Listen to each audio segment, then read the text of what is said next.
on a Thursday night, you guys raided a vampire's mansion. You didn't come up with too much, although you discovered some interesting weapons and tools and wings that you brought with you. The following day, you prepared for the Feast of the Gold Knight, which happened on Saturday night. So it was a Thursday and then a Saturday. And on Saturday night, you guys had a murder happen in Drunau, where you chased down the murderer, only to find that someone else had been chasing him as well.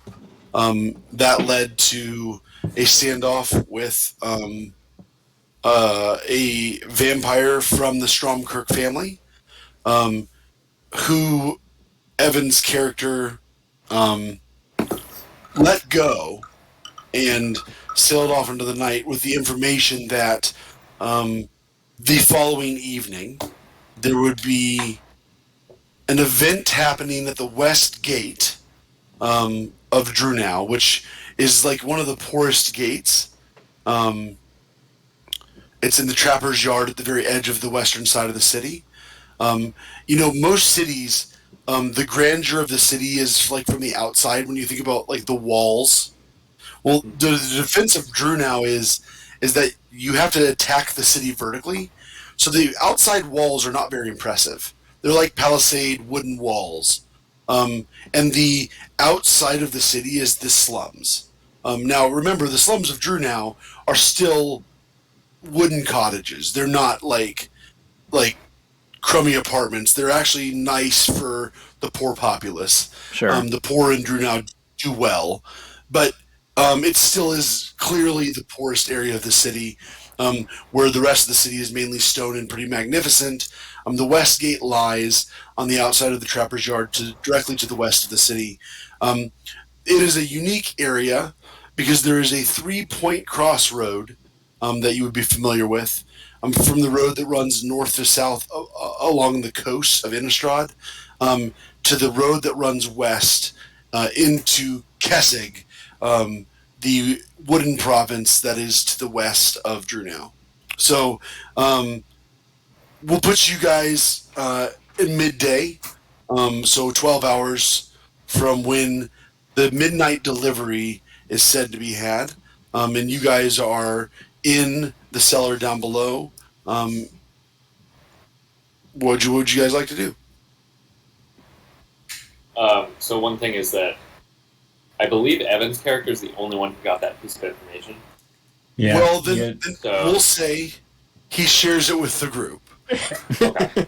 Well, so Glyph goes, well, boys, I let him go, but that's because he told me that tonight there's going to be a delivery at the West Gate.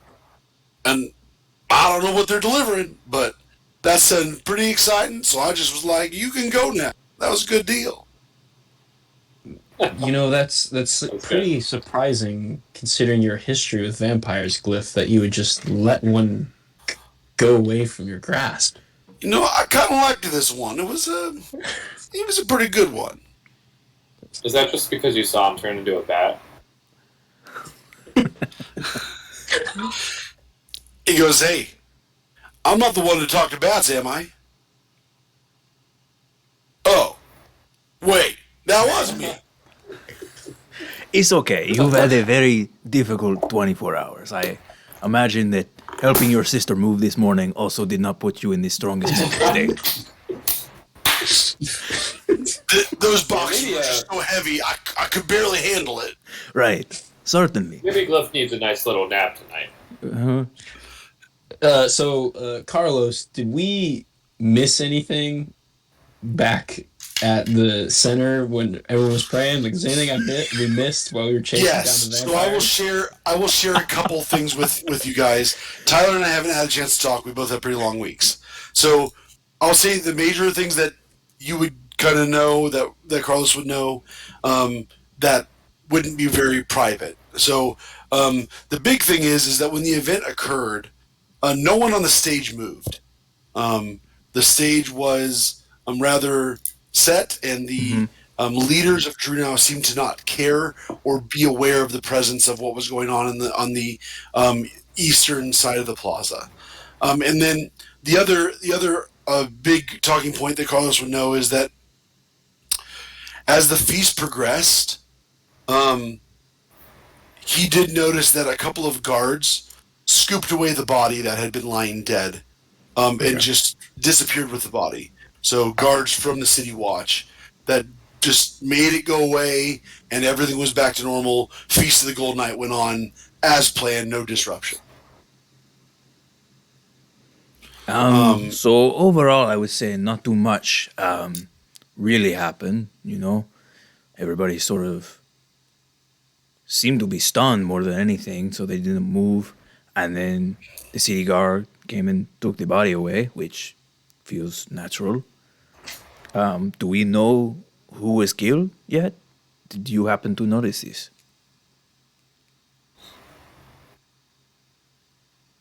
I left in such a hurry that I didn't get a good look at her.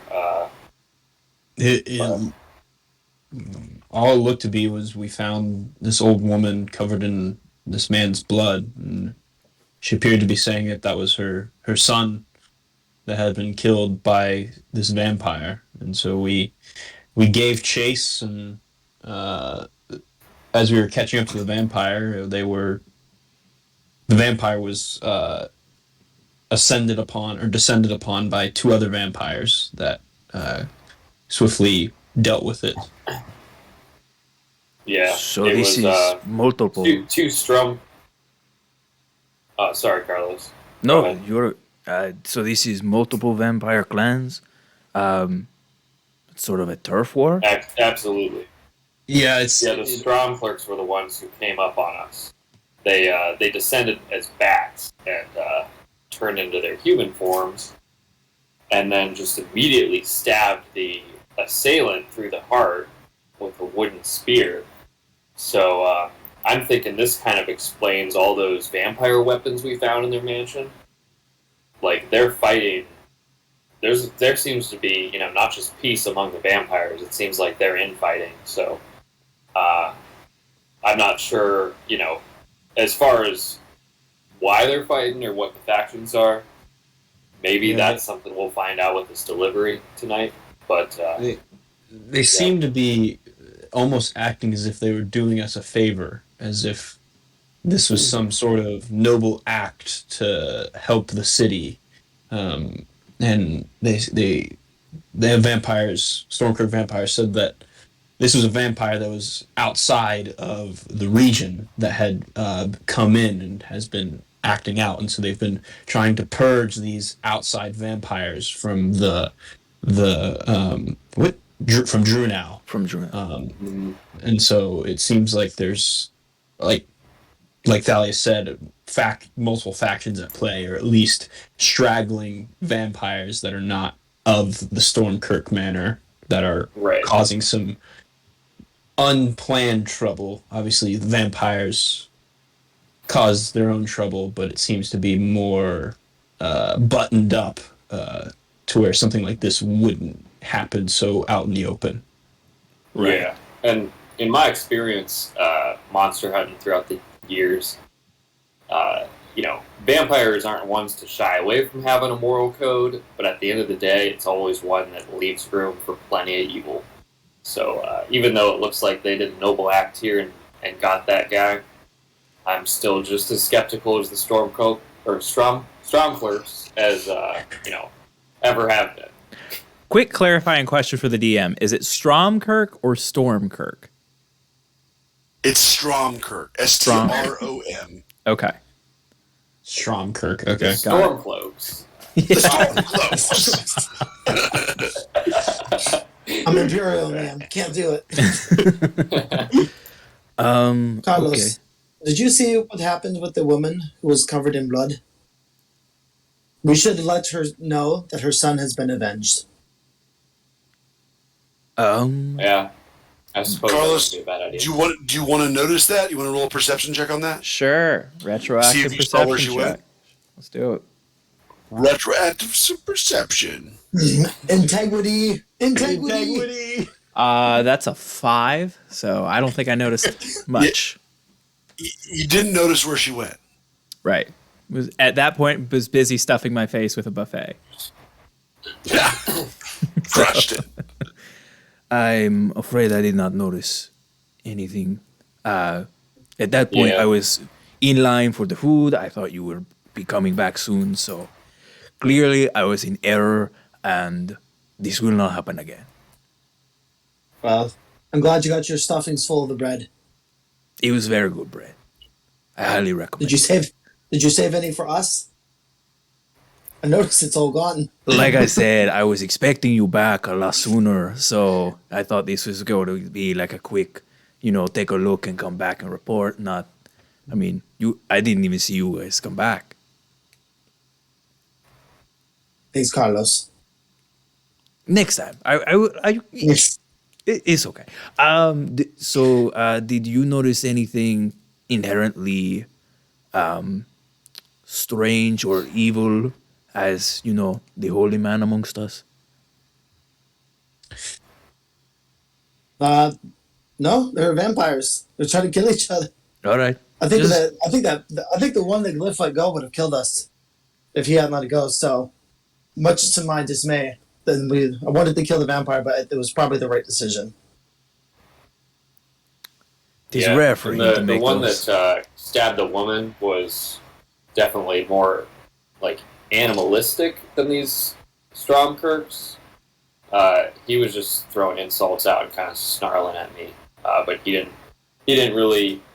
wasn't as well spoken. I'll put it that way. It's foreign language. The Stromkirks. Interesting. Okay. Well, Although he was dying, so it's probably hard to, be super eloquent when you're just bleeding out on You have a stake through your chest. it depends on the man. I have heard stories of men who deliver touching monologues right as they are passing away, that all of their friends and family remember, or the foe is haunted by for the remainder of his days, and then others just sort of gurgle and spit. Probably depends on where you're struck. I mean, Also fair. Blows to the throat and kind how of much they lower want to the talk to you. statistics. Yeah, lowers the statistical chance of eloquency. Well, I suppose we will just. You said Eastern Gate? So we'll check it out. Western Gate. Western Gate. Oh, one more thing is that Stromkirk. Okay. Is it Stromkirk? Yes. Stromkirk. Yes. That Stromkirk also said, I don't know if we already covered this, forgive my memory, but he said that the assailant was a road from the west, and that the Stromkirks had been tracking them for weeks. I don't know if we already talked about that. Yeah, they're western province vampires. Oh, and then he also said, not the Stromkirk, but the dead vampire said that the Feast of the Gold Knight is just the beginning. So they're definitely plotting something. Yeah, I'm interested to know what he means by the feast is just the beginning, because Well, isn't it also the beginning of the new year? true, I don't know that would be the last words of a dying man, Sure, though. fair enough. And We're still in the night, right, of the Golden Glow, whatever it's called, or is this the next day? No, this is the next day. So I did some fast forwarding for the sake of the moment of the evening. When the guys got back to the party, most of the food was already gone, and you guys were able to be reunited, but there was nothing to do. There was no one. Sure. The leaders were gone, and people were partying, but it was just a normal night. So you guys finished your evening feasting, and the authorities of the city seem to be MIA. Sure. So, I mean, it couldn't be simply that he's referring to his own killing of a random pedestrian. It must be related to something more than just what his actions. If the festival is just the beginning. I agree. It was almost like this little murder was almost like a warning shot, or just like the shot that started the war, something like that. That was so Didn't crazy. he- Sorry, go ahead. I was saying, it's so crazy. I can't believe Glyph is still sleeping in the room. Poor guy.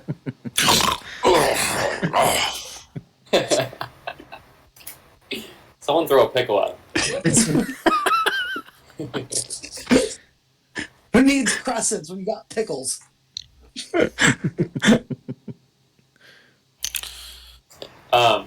Did anyone see this vampire? Did he feed on his victim before running off, or did he just kind of kill him and move on? You just remember there was a lot of blood. Everything happened so fast. I didn't bother to check the body to see if there was any markings or anything other than obviously they're dead, but like intentional feeding from a vampire. Okay. Because I'm just wondering if like the feast word is sticking out to me, like they're gonna start feasting on people. DM, how in this world do vampires usually feed like other vampires, like just sucking blood, or do they more eat when they feed? It's a good question. I would say there's a lot of myth. There's a lot of none of you have ever seen a vampire feed. Sure. So there's been a talk of, they kill them. There's been talk of if you bite your neck, they turn into vampires, but no one knows how that works. So there's just a lot of confusion and a lack of knowledge around what vampires are and how they work. Okay. But you would know all the misinformation. Yeah. You would know all the... Sure. So... Yeah. We could... I mean, if we wanted to follow up, we could ask some of the guards. We could ask...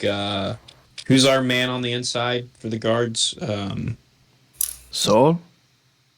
Is it Saul? Yep. You could ask Saul. Saul. Saul. I knew there was a reason I put that little accent over the U. Yeah, Saul. Saul is the captain of the guard. Yeah, so you guys know him pretty well. So I think we could inquire from Saul on the nature of the body and what happened to it. Yeah, that'd be a good place to start, I think. We have plenty of time before we need to be at that gate. Awesome. Right. Would you guys like to go look for Saul? You know where his office is, and he's often there during the day. Yeah, sounds like a good place to start. So you guys, do you want to leave through the bath entrance? Remember, the bath is closed today, or would you guys like to leave through the secret entrance through the alley? Secret. Ooh. I'll go Let's secret. do secret. Yeah. Yep. Yeah. All right. You guys sneak through the secret official business. Through the corridor and come up and tap open the door, and the door opens, and Glyph goes, "I've got the keys. I'm going to lock it." And then stand directly over his shoulder. Leave the alley, and you watch and turn as Glyph does not lock the door, and you guys begin to walk away from the door again. No, we send him back to lock the door. Glyph goes, "Oh, my bad," and then he goes and locks the door. It's your bad like the first couple of times. This is like 3 dozen. This is no longer your bad. You are actively choosing to not improve. It's like me and my wife. Man. You guys get to the front of the parish. There's some activity in the street. It's noon after a all-night feast situation. There is not a lot of businesses that are open today, and there's not a lot of people that are out and about. There's a lot of people that are sleeping in at noon the next day, and you guys would head down to the aristocratic district to see if old Saul is ready to talk. So as you approach the guard's office, you notice that there is a steady stream of guards in and out the door, on business, on errands, doing things. There are 2 guards posted at the front entrance, but they don't look to be checking IDs or looking at anyone or filtering. They're just there to be there. And you guys approach the guardhouse. You're probably 15 yards, 20 yards away. What would you like to do? Are we allowed to just walk in this guardhouse? Yeah, you may have been in with Tomas a couple times. I would say, Carlos, you've had some experience with it, although you're not. You may have been in there a couple times as well with Tomas and Saul. So it's not something you guys have just done all the time, but We seems okay. boldly walk in as if we belong there. Great. Sounds like you a guys plan. go Let's do it. up to the door and you put your hand on the doorknob and you open the door and you go in. Crowded. There is a younger woman at a desk scribbling furiously. Seems like Nadia? she's giving direction. It's not someone you know. Young lady. And she looks up and goes, "Oh, hi. Wow, what business? Do you have a report to file? How can I help you?" No report to file. We are just concerned citizens that are curious and friend of Saul, so thought we'd stop by. My name is Carlos Salvador. What is yours? Oh, it's Caroline. But It is a pleasure to meet you, Caroline. you mean Saul? Saul, yes, that's what I meant to say. Do you know him? You sound like you don't know him. You sound like you've never met him. No, we've met a couple of times. I just struggle with the name pronunciation. It's sort of an inside joke sort of thing. Well, you sound like you're from here, though. I'm not from here, but you sound like you are from here. Okay, what's with the fifth degree here? What is all these questions? Well, Saul is the captain of the guard. He takes appointments, but his friends don't typically walk in to talk to him. Can we make an appointment then? Caroline? It would be the exception to the rule. What day next week would you like one? Is he in at the moment? Oh, could we man. just sort of could you just let him know that we're here if he's not too busy? Go ahead and roll a persuasion check. Sure. I give him a little tickle. Guidance. Okay. Stop. Add a D4 to it. Garbage. Good. I've been good. 10. Little tickle. 10 total. And with the tickle? 10. Oh, man. Dear Lord. Look, She looks Caroline, around. I am simply a wasn't a big man. hard We are all simply men here. You are a woman, and certainly you can just sort of let us pass. He's back there, but you're not supposed to go back there.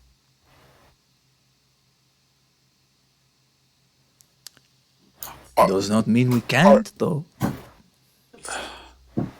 I just don't tell him that I sent you back. I didn't send you. Of course. You saw nothing. And I She- wink. She smiles back at you and goes back to her frivolous scribbling on papers. See? That worked out. All right, let's go. Okay. You're so smooth, Carlos. Okay. You guys head, Maybe if you were not tickling Someday I me. hope I can be just as smooth as you are with the word. you guys head back a main corridor, and you have a corridor that is probably like 20 yards long, so it's a pretty long corridor. And there's like 6 doors on either side. They're all closed, except for an open door at the very end of the hallway.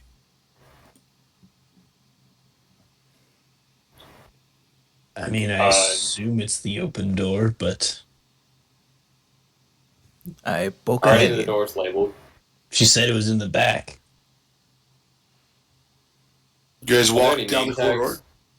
There are not name tags. However, on each door seems to be some sort of symbol. It's not a symbol that you guys would be recognize. Connor would recognize that it might be a symbol of rank, but it's not something. It's not the rank of his knight order, so he's not familiar with the different ranks. But there are a number of symbols. Some of them are as simple as like a small bar that is just placed on the door. Others are more complicated, like a sickle followed by like a pitchfork. My guess is when it comes to ranking symbols, the more complicated, the higher rank it is. So which is the most What door complicated? has the most complicated symbol? So towards the end of the hallway, on the left side, there's like the fourth or fifth door. It has a what are they called? They're the three pronged. Trident? No, it's like a leaf clover Like that's on the top of a fleur-de-lis. fence. Yes, a fleur de leaf that's on it. It's Oh, pretty nice. intricate on one of the doors to the left. Okay. I will open Uh, this door with a tap why don't tap. we knock first? Well, I knock knock and then open. Tap All tap right. All open. right. You open the door and you find Saul sitting behind a desk, talking to two guards that are standing. They're not like in a meeting. They're standing. He's addressing them, and he goes, "Oh, my friends, this is great. Good to have you here." And he looks at the two guards and he goes, "Gentlemen, that will be all. You guys can go for the day." And the two younger men walk past you. Um, you all recognize them as some that were present for the event the night previous. You don't know them by name or anything, but you do recognize that they were involved in the incident, whether that was the cleanup or the initial reaction towards it. They were there, present. And Saul goes, "What business brings you here? Did you discover anything? What happened in that alleyway?" None of my guards could ever find out. They just found the dead vampire. I'm afraid, my The friend, dead. we. Oh, go ahead. The first thing we wanted to inquire was the nature of the dead body, the young man. Were you able to ascertain if he had been fed upon at all, or if it was a quick kill and the vampire fled? I think it was just a quick kill. I'm trying to get information myself. The body disappeared. We don't know who took the body away after it was dead. What? Well, Carlos said he saw some of your men take the body away, or Yes. people Oh, dressed in your. I don't. My people said they didn't see it. I. They all chased you down the alley, and they were coming down the street behind you. I just go ahead and close the door behind us if we didn't already do that. That's fine. The door's closed. Sounds like we might have a bit of a loyalty problem here. We've had that for a while. Ever since he let the vampires back in the city. And do you have any idea of which guards are the problem guards? Well, I mean, the Stormcrooks have put 7 vampires on the watch. I don't control them. They do report to me, but not Sure. really. So, what we found in that alleyway, we gave chase to the vampires, or to the vampire, and then when I believe it was Janik kept close to him the most. Was it Janik or Thalius? Who was like directly behind the vampire? Is it That was Glyph? I. That was Thalius. me. Thalius Take a was little able bow. to keep up with him, and two vampires came out of nowhere and stabbed the criminal vampire. Yeah, they actually they Oh. descended like as bats. I into thought the you guys. alleyway. I thought you guys killed it. I was giving you the credit all along. We wanted to. We were trying. They Well, got. we would have. I mean, we would have. They just stole. Oh, I they believe stole you. it I from us. believe you, my friend. So But- it seems like there's some factions at play in Drew now with there's some Western Province vampires that have been causing some trouble among the Stromkirks. Well, how can I help, my friends? How can I help you? I think if we could be directed towards maybe some of those vampire guards, maybe some of the shady ones, and I don't know. I think they probably took the body. It's what it sounds like. Well, I mean, I can try and get you to the post today. Is that what you want? I mean, many of them don't take posts until the nighttime because they prefer to be out during the night. What's What guards do you have stationed at the western gate at night? He flips through post. He goes, "Oh, one of them is one of the vampires I spoke of. His name is Elliot, and his partner is Johanne. He's a young man that's been around for only about a year. Elliot and Johanne. Okay. Elliot is the vampire. Elliot is the And- vampire. Okay. I'm sorry. What's your name? Connor, what's your character's name? Amon. Amon. Amon. What did you say these guard or what did you ask about for these guards? What they were, who was on watch at the western gate where the Oh, thing is happening. okay. What's going on at the Western Gate, though? Is there something going on that I need to know about? Do I send more guards? If I'm being honest, if you can get the guards off watch, that would be preferable. That's my job. You guys will have it covered? Yeah. We'll be Go there. ahead and roll a persuasion check with advantage. Connor, you're the one talking, kind of, or maybe Thalius, whatever. Amon or Thalius or both. Whatever. I'll leave him on to do it. Okay. Harrison, do you mind Unless if I I can roll an assist. insight check here on Saul? Yes, absolutely. Cool. Yeah. What do you? When were you inciting? Just the whole time? I would probably say as he's starting to ask questions about why we're inquiring so much about the gate. Yeah, go for it. Seems like we might have tipped our hand a little too much, and I'm wondering how much that's gonna mess with us. 16. And that's a 19 on insight for me. All right, so let me start with Amon. Amon, Sure. he looks at you and goes, "I will pull the guards tonight. On one condition, though, you report to me in the morning and tell me what happened." And then Tyler, Carlos realizes that there's a lot of deception going on here. Saul has either been totally dishonest with you guys about all of this, or he knows a lot more than he's coming on to. Okay.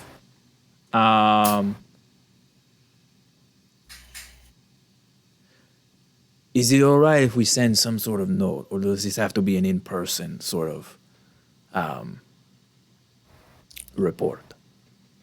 I mean, you're here now. I Well, we love won't to be see in you the again, morning. my friends. Okay, fair enough. Do you?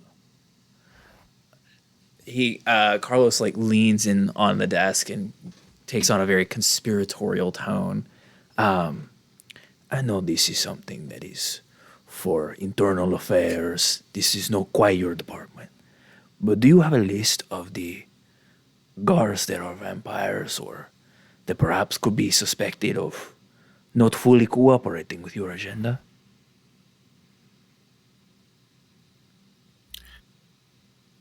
I mean, I know them. I don't have a list. I could write them down for you if that's the need. I don't trust them. So, what are you going to do, though? Kill my guards? No. I've overstepped. I was curious, and friend to friend was thinking maybe a list of the people I should avoid on the street. If I am engaging in certain shenanigans, that is all. He pulls out a pen and he begins to write down the names of guards on a piece of paper. Okay. That he has. Here's where I would like to ask about a shenanigans question. Yeah. Can I use prestidigitation to block up his pen and or make the pen spit out all of its ink? My end goal here is I would like all of the pens in this room to not work. I would like him to have to leave the room in order to find a working pen. All right. So he picks up this first pen And the pen kind of flutters in his hand. And he goes, "Oh, this isn't right." And as he starts to press the pen to the paper, the ink just like dribbles out onto the paper. And he like looks at it like, "What?" So he takes the pen and he tries to refill it. And as he refills it, the little disc shivers and like shatters on the floor, and all of his ink is gone. Whoa! And he's like, "Man, Nafaliga is just full of these guys. I'm so sick of it." He looks around like very conspiratoriously, and he goes, "This is so stupid." He says, "1 second, gentlemen, I'll be right back." And he stands up and he walks out of his office door. Stand in front of the door. Let me know when he returns. And I immediately start going through all of this guy's desk drawers. Go ahead and I roll. stand against the door with my full like body weight against it. Yep. Amon, what are you doing? I am. Let's see if I have anything for this. Probably not. I think I am just keeping watch, just staying where I'm at. But you're not outside the door. You're inside the Thalius. Janik, what are you doing? I will stand by the door with him as I see Carlos rummaging and listen to hear. I want to help stand by the door as well. All right, so all three of you are standing by the door watching Carlos go through his desk. All right, Carlos, go ahead and roll an investigation. Sure. Well, Glyph is with us, right? Glyph is helping me. Sure. Yeah, well. there it is. At least someone's helping you. Get that advantage. Glyph will roll an investigation check as well. Oh, Glyph will roll as well. Okay. Then that is a 22 on my investigation check, though. There you Well, go. Glyph rolled a 5 plus whatever Glyph's Please get out of the way, investigation Glyph. is. You are making more of a mess. I will have to clean this later. Glyph kind of fumbles through some papers. You spend a couple minutes searching. It's been like 3 minutes, and you get to a desk drawer that is the second drawer down on the left, and it opens up, and immediately you see filed paperwork over and over and over again about the event from last night. It looks like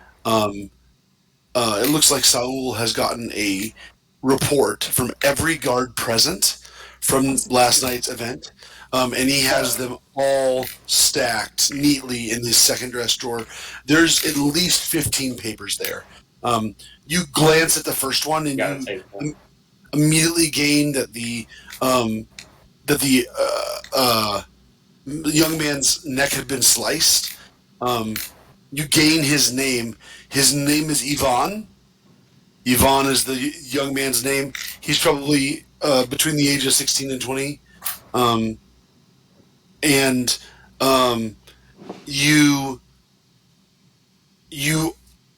You also on the first sheet see something that catches your name or catches your attention right away. You see the name Sonia Ferron, who you would remember is one of the council members, and it says something about this boy being a relation to her of some kind. But that's all you get from the first sheet before the doors pressed up against, and Saul goes, Gentlemen, I'm back." Do we hear him coming down the hallway? Yes, you hear him coming, Janik. Can I try to cast thaumaturgy to cause tremors? Boy. Yeah. We're going all out. Yes. In the room. I would like. I guess. How big does the radius have? Can I just do it like specific? I'll give you like a 10-foot cube. You want to do it like in front of you, in front of the door? Yeah, like in the hallway area. Yeah. Okay. I wanted to make it seem like there's an earthquake where Saul is coming in. Sounds good. You do tremors. They don't amount to much more than a like vibration that begins to happen on the floor. You guys all feel it a little bit in the office, and it begins to shake. And you hear Saul in the hallway go, "Whoa, whoa!" And after a couple of seconds, he steadies himself. I'm giving reaction to the three of you guys while this is going on. I Carlos, here's Saul. Janik, what are you doing? I was gonna run out of the door, yelling "earthquake," and fly to the road. All right. Janik runs. That's what he's doing. Carlos, what are you doing? I would like to grab that piece of paper that gave me all the information. I'd also like, you said there's about 15 pieces of paper in here. I'd like to grab like 4 of them from like the middle in addition to this first page, and then put the rest of the file back in the desk. Sounds good. So most of the papers are going back in. Drawers are all shut. You're good to go, and you've stuffed the papers where? In my backpack, or just in like a bag. Yeah. Good backpack. Athalias, what are you doing? Janik ran past you. Staying this way. Yeah, I'm just kind of in shock of what just happened. Janik running out, so I think I'm just kind of like frozen at the door. Copy that. Are you hanging on because of the trimmers, or are you just standing there? I'm just standing there. All right. I'm on. I'm gonna go down to one knee, and so it looks like I'm getting up off my feet when he returns. Saul grabs the doorpost and he flings open the door. You're not leaning against it, right, Thalias? Anymore? Well, I thought it was open because Janik. It was open. Okay. We didn't close it after Janik fled the room. No, I didn't. Yeah. I didn't close it after him. No, I just kind of like stood there and was like, "What?" And Saul walks in and he goes, "Oh my word! Did you feel that? That was crazy. What's your friend doing? It's like he ran though. It's crazy." He's a bit. Janik's a bit skittish. You can tell. I mean, we don't have earthquakes all the time in Drew now, but that wasn't a big one. It was just a little tremor. He has very localized bravery. It is very high in certain areas and very low in others. No, that's good, my friend. I'm glad you recognize that strength and weakness. Janik, plagues us all. As you run through the hall of the guard hall or the guard house, you get towards the front where your trimmers didn't make any mark, and you yelled earthquake, and you get into this room where there's 7 guards staring at you like you're some crazy lunatic. Like, the heck is he talking about? I go, did you guys feel that? That was freaking crazy. Wow, that was a very short earthquake. Woof. One of the guards, someone approaches you and goes, "Yeah, crazy. Are you okay, sir?" I am now that the earthquake isn't happening anymore. The guards look, a couple of them begin to laugh, and then most of them go back to their business. There's 2 in the corner that are looking at you like you still are crazy and like maybe they should take you into the insane asylum, get you off the street, make sure you're okay. I look at them and go, "Look, man, I don't know what happened back there. I'm glad nothing bad's happened up here, though. I'm just going to go about my business." I walk out to the front door waiting for my friends. There it is. Janik's out the door. Saul comes back in and he goes, that was crazy. He goes, "But I got the pen." So he has a new pen. You notice it's a different device than last time. He's got some sort of injection pen where it's like filled from the top instead of from a normal fountain pen. Yeah. And he begins to write 7 names of the associates down on a piece of paper. Okay. It sounds like these when I really think like I should just be carrying around a pen. Like some people just carry around pens. Carlos, have you seen that? I have seen more of a pencil from like a workman sort of thing, but certainly. Oh, yeah. Are you talking about a fountain pen? I think we have proven today that it's not. No. Just sometimes people are just looking for pens, and I just want to be able to be like, "Oh, I got you," or like sometimes I'm trying to write something that I don't know. It just comes up once in a while, but I never carry pens anyway. Well, perhaps we will get you a pen on the way out. So is kind of giggling at your guys' banter. He finishes the list and he goes, "All right, guards at the western gate. They will not be there tonight. I will be sure of it. And then the other thing, just please make sure you come and tell me what happens. I just want to know so I can be in the loop. You letting anyone bad into the city?" What's that? We're not letting anyone bad in. We're checking something out. Just making sure. So, no, he's saying make sure that you're not. Tip on a curiosity. That is all. I swear on my honor as an honest and true friend to you. Hey, Harrison, what is the farthest gate from the gate that we're going to be at tonight? So, as you guys know, there's a western gate, a southern. There's three gates to the city. The eastern side of the city is all a port. So there's no gate on the eastern side of the city. And so the entire eastern side of the city. So the northern and southern gate are about equidistant from the western gate. Okay. Okay. Maybe one's a little bit closer. Maybe the southern gate's a little bit closer. And of course, the northern gate is the one that you guys went through to go to the manor a couple of nights ago. Okay. Yeah. I'm gonna add one more question. I've only been here for so long. I've heard rumblings about what happened to you and your run-in with undead other than vampires. Would you mind enlightening me, if it's not too much of a touchy subject, on what happened? He looks at you. He goes, "Oh, war stories. I'll tell you them all. When I was a lad, I grew up in a little town west. It's called Interhaven. You guys may have heard of Interhaven. It's a smaller village in Nephalia."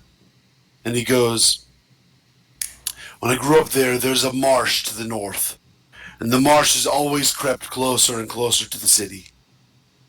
And when I was 12, one of my buddies had given me a sword, and I'd gotten very good. And so I went out to the marsh one night, and I knew it was stupid, but I was a brave young man. I thought I was a warrior. And I went out, and it was stupid. There was at least 50 of them, and I fought them, and I knocked a couple of them down, but at the end of the day, there was just too many. And before I was overcome, there was an old man. He and I used to be friends. But he is gone now. He was the priest of Interhaven. His name was Salius Gent. Gent. Salius Gent, G-H? What was it? E-N-T. Okay. And he goes, "Salius came with the brightest light I've ever seen. And the undead fled before him. And he was forever my friend. And that was the day that I believed that Avicen may have power on this plane." This may be a weird question going so far back, but do you remember anything particular about those undead? It seems like undead from different sources display different characteristics depending on where they came from. Like any, I don't know, something in their pupils or anything that would identify them as particularly unique. He goes, "It was dark. I remember the scene vividly. The one that came up to me had no face, and the cheek was missing, and they all had like dark clothes. I wouldn't have seen them at all, but they came at me from a distance, and I was like, oh, Saul, you got this." And I went out there, and I just found myself. He grabbed my cheek, and his just bones ripped at the very skin, and the scar's still here. And you guys can look, and you see like almost like a three-pronged scar on Saul's right side of his cheek that you guys have known, for a long time. Yeah. He tells of his adventures. I would say that he's a very good storyteller, though. Has he always told that same story about the scar? Like that's how. I don't think you've ever heard this story before. You could ask around though and see if it was different. Last time it was just about how his father was a bit of a drinker and a fiend, so. Right. Well, I appreciate the retelling. The undead are quite a force to be reckoned with. particularly as a Cathar. It is one of my main concerns in the region. Mm. He goes, "Boys, is that everything, hermanos?" I believe it is. We will That is everything. report to you in the morning. One And more thing. best of. Do you know where we can find? I'm sorry. One more thing. Do you know where we can find the guards that are going to be relieved from the western gate, just in case we wanted to question them? He says, "Nope, they're off duty. Not on my watch right now." Are they usually the ones on the western gate, or is there a rotation? Oh, we have a rotation every week. Okay. All right. Same every week, but it's only once a week, so you know no shenanigans can go on because Okay. it's the same ones every week, but it's just once a week, so it's just every Saturday they would be there. Sure. Saul quick runs a tight question ship. too. If they're off, I'm sorry. Thank No, you, you're Saul. good. Gosh, this keeps happening. You're totally good. So if those two guards are off duty, how are you going to pull them off the gate tonight? Are they going to report to you at some point, and you're just going to send them home? Yes, I'll tell them that it's all taken care of. They have coverage, and we're going to pay them full. All right. Wonderful. Thank you, Saul. Yes, we will get out of your way. Good luck on the investigation. He looks at you, puts his hand over his heart, and he goes, "May you pass eternity on earth." And also with you. And find a better pen. And also with you. And you guys walk out and find Janik on the street, and he's very chipper. So what'd you guys find out? What you got there, Carlos? Well, I would say that He didn't catch you, did he? No, he did not catch me. You made quite sure of that. Way to good. improvise distraction and just go full force for it. Commitment to the bit is impressive. All for the cause.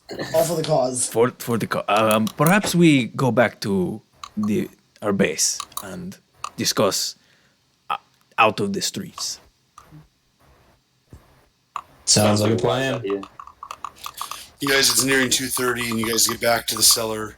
You guys get down and down below, and you open the documents. Carlos, do you want to open them in front of the group? What's your plan there? Yeah, just kind of toss them on the table so that we can all look at them. Yeah, you lay them on the table. You find differing accounts of the incident from the previous night. There is no mention of a mark on a neck outside of a slit of the throat that had happened to the younger boy.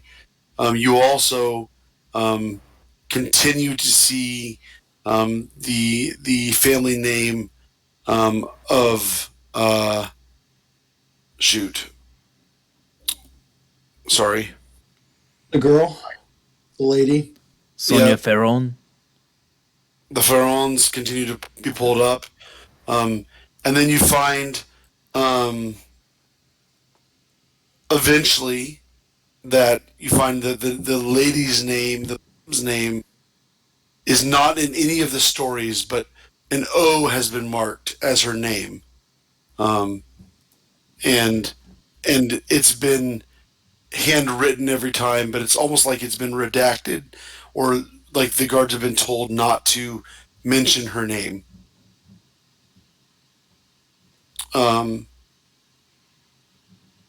But it was just an old woman in rags, so the letters all differ in their accounts slightly, but the general function of the letters all say that this young man was out in the middle of the square and was set upon by a vampire very quickly, who took a knife against his throat, slit his throat, ran away, and his mother was on the scene quickly. And of course, the initial scream was from her as she held her dying son outside of the plaza during the Feast of the Golden Knight. There is an account that you finally get to on one of the letters of an account that there was other guards that chose to carry the body away, and they carried it to the southeast side of the plaza, and that the body was taken away, presumably on the orders of Saul, um, and that the body was, disposed of the normal way, which would be outside the city. They bury it, and next to the glyphs of Avicen, the wards that protect the outside of the city. It doesn't seem odd to you guys that Saul, who's supposed to be our inside man, did not disclose to us that the body was moved. He clearly has in these reports where the body went, so why hide that information from us? I think it's safe to say at this point that Saul is no longer our inside man. Is that something that we should notify the rest of the Falchard on, or keep to ourselves? It's sort of just isn't it just sort of us at this point? No, there's other organizations within the that are part of the Falchard. You don't know who they are. Your point man, of course, would be Tomas, and then you've got Nadia. But there are other groups in the city that are part of your organization. You just don't know who they are. Sure. Yeah. Okay. Do we know that if they all report up to Saul? Or do all these organizations act independently? So Tomas is friends with Saul, and they've been friends for a long time. You don't technically know if he's even in it, although he's been in the room a lot when you guys have made plans, and he's never thwarted your plans. In fact, he's gone along with some of the things that have happened in the past. So, it's not like he's an active instigator against you, but you've seen him be a friend multiple times. I don't know. Maybe this might be a discussion with Tomas at some point. I mean, he seems to know him better. Maybe there's a reason for it. Maybe it's just an understanding that you're never gonna get everything you need out of Saul. I don't know. I'm a little bit inclined to not trust Tomas at this point, considering how close the two are. It could be, I don't know. I mean, it could be that Saul was betraying us and Tomas, but it could also be that we've been working under a false guise this whole time. We're being kept at a arm's length distance from making any real progress on this. It's possible. I mean, we also take into account that Saul is manning a ship with 7 vampires, and he probably has to be very careful about how he deals with certain information and how he deals with. I mean, clearly this has connections to the Stormkirks, so he may just be pigeonholed into going along with it for the time being. But it's certainly a possibility that we're simply acting as controlled opposition to the Stormkirks. Mm-hmm.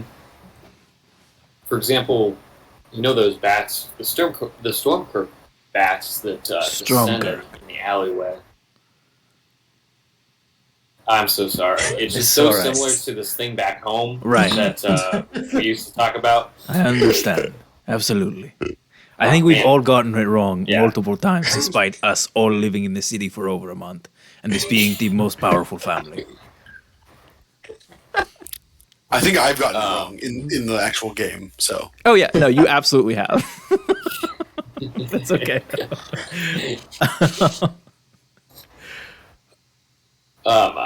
Let's see.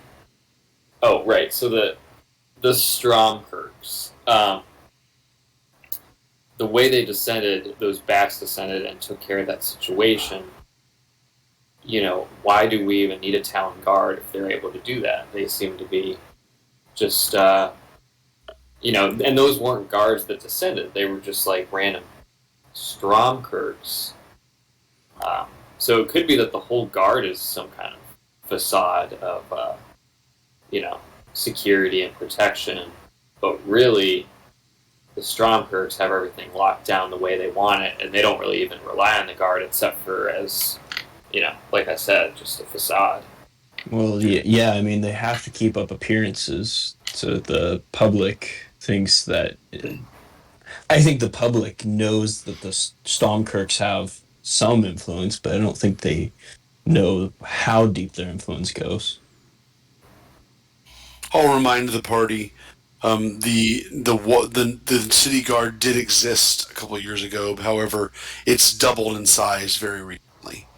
It has become quite a force, and you guys remember that there had been some tension between the Cathars of the city and the city guard.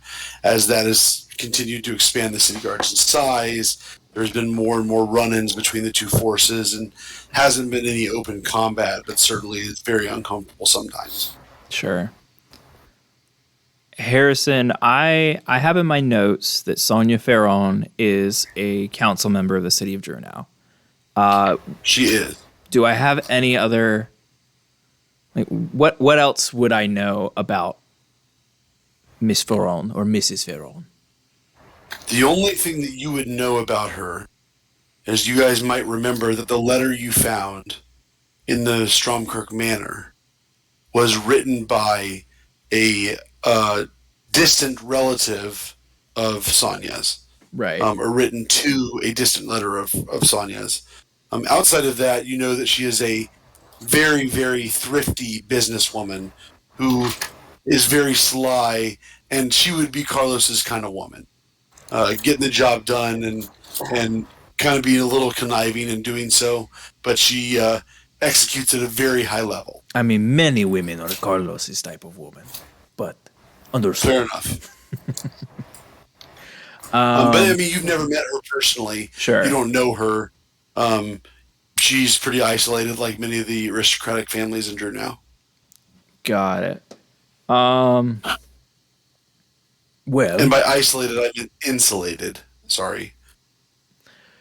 Protected. I think that perhaps our best course of action at this point is to prepare and wait and see what we see tonight. But if nothing comes of that, it seems as though we have other potential leads to investigate. So, a lot of things are coming out into the open slowly. So, we will chase each of these gophers down the hole and see which ones result in something. Sounds like a plan. Carlos, do you think that list that he gave you is anything but just the most dishonest thing ever?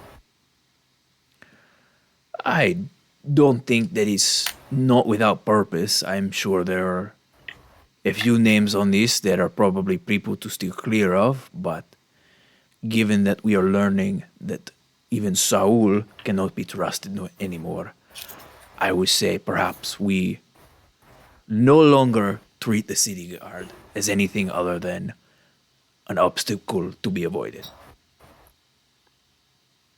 Yeah, I mean, we can check those names. I have the ability to detect undead, so at any point, I didn't opt to do this, but I could have detected all the undead in the city guard, but that really wouldn't have done us any good. We already know there's a bunch of undead, i.e. vampires, in the city guard. Would that tell you specifically who, though, in the guardhouse? Like, for example, would it tell you, oh, Saul is one of these? I would say probably not unless it was isolated, right? Until the end of your turn, you can sense anything affected by the hollow spell or know the location of a celestial fiend undead within 60 feet. So I would know their location. Would in fact know that. Yes. Fair enough. All right. But that's not to say that some higher-powered vampires might have taken magical precautions in order to avoid such a thing, Harrison. I saw the DM wheels spinning of like, oh no. That is not behind total cover. So like I need to be like I can see them. So like I'm not like So sewn off Saul, through walls. if Saul It's like, hides behind the desk, he's fine. pretty much. Yeah, or even just like half. It's just half covered by the desk. Yeah, like, yeah, No, back. it's specifically Now you it see has, me, now you don't. it has to be total cover. Oh gosh. Is Okay. it evening yet? After, if Nadia is here at any point, we let her know of our perhaps bad faith interaction with Saul, and if she wants to pass it up the chain of command, that we have placed the information in her stead. Around 4 p.m., I don't Nadia know. walks in, and you have that conversation with her, and she goes, "You stupid boys. Do you want me to come with you? I will come save you from..." You are always welcome to come with me, Nadia.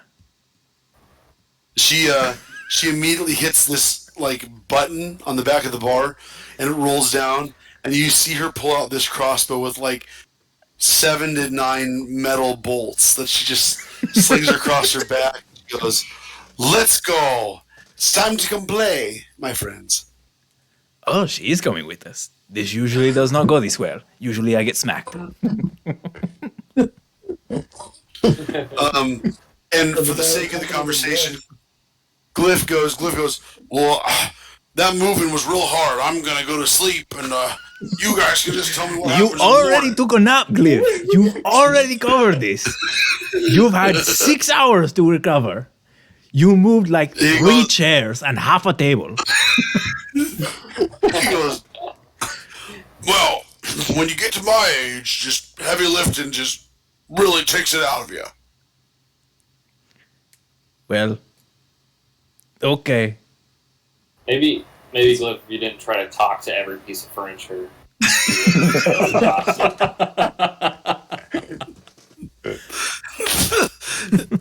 He rolls his eyes at you. He flicks his cigar at you, and then he puts it out on the table and walks into one of the rooms that his... All right, so I You'd guess think for a man that takes that much beauty sleep, he would look a lot better for his age. who here currently has the lowest AC? I What mean, is an AC? Yeah. Like I air would say I'm conditioning? slightly better than average when it comes to dodging hits that are coming my way. On a scale of Let me like, switch. I I would- don't know, I would- 1 to 30, I'm probably like a 13. Like,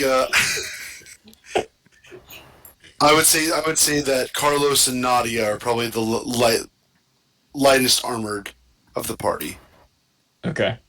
Then I will give Carlos like right before we set out Yep. for it. I'm Yeah. gonna get him wandering ward or wanderer ward.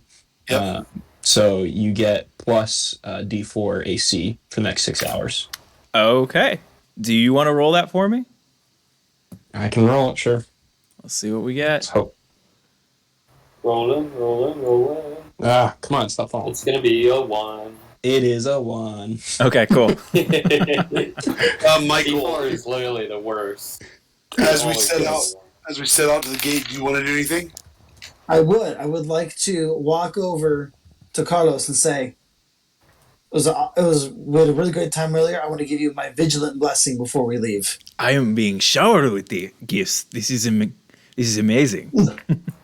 So, Carlos, I believe he gives you reroll on advantage on initiative. It is advantage on the next initiative roll. Okay. Cool.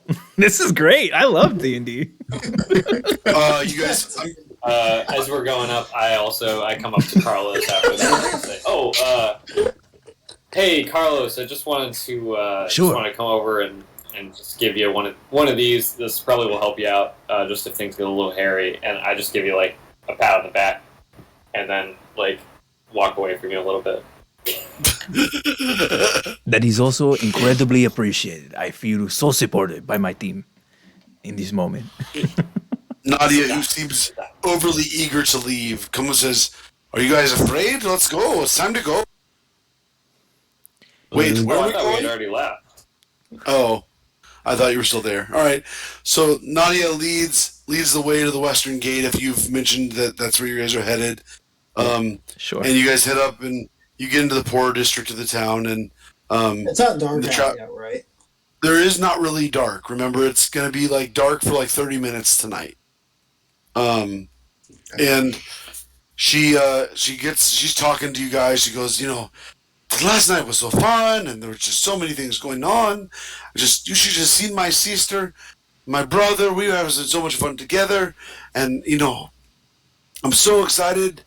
And she turns the corner to the western gate, and then she pulls back and puts her arm out. She goes, "Oh my word! I thought you said there'd be no guards." I look around her. You see There's one guard. one guard. You see two guards standing post on either side of the western gate, which currently is open. They have halberds, the normal setup of the city guard of Drunau, just chilling at their post. Okay. I am going to. How far away are we from these guards? I'll say you're a decent distance right now. You could sneak down some back alleyways and get closer. I recommend. I want to get close. Yeah, I recommend we sneak down an alleyway and come up with a plan there, out of sight. So I was gonna, when we get close enough, sneak up and use divine sense to pick out if either of them or one of them is a vampire or not. So Of course. You guys get closer. You get to a place where you're like one house away from where the gate is. You can see the wall on your left, and you can see the street on your right on either side of this cottage. The gate is behind the cottage. And you cast divine sense, and after like a minute of concentration, you get this sickening sense that both of the guards are vampires. Well, boys, looks like we got a pair of vampires this time. I my silver mace. That can be easily disposed of. Does anyone know of a quick way to knock out a vampire, or are we just waiting? Do you want to wait until the allotted time? What's the plan here? Well, whatever we're waiting for may not happen if there's no vampire guards. Yeah, they're here to protect the transaction. It's true. They may be looking for the guards, so it may be a wait. Maybe we should wait. What do you think, Carlos? This is one thing that it does mean that Saul has probably figured out what we did.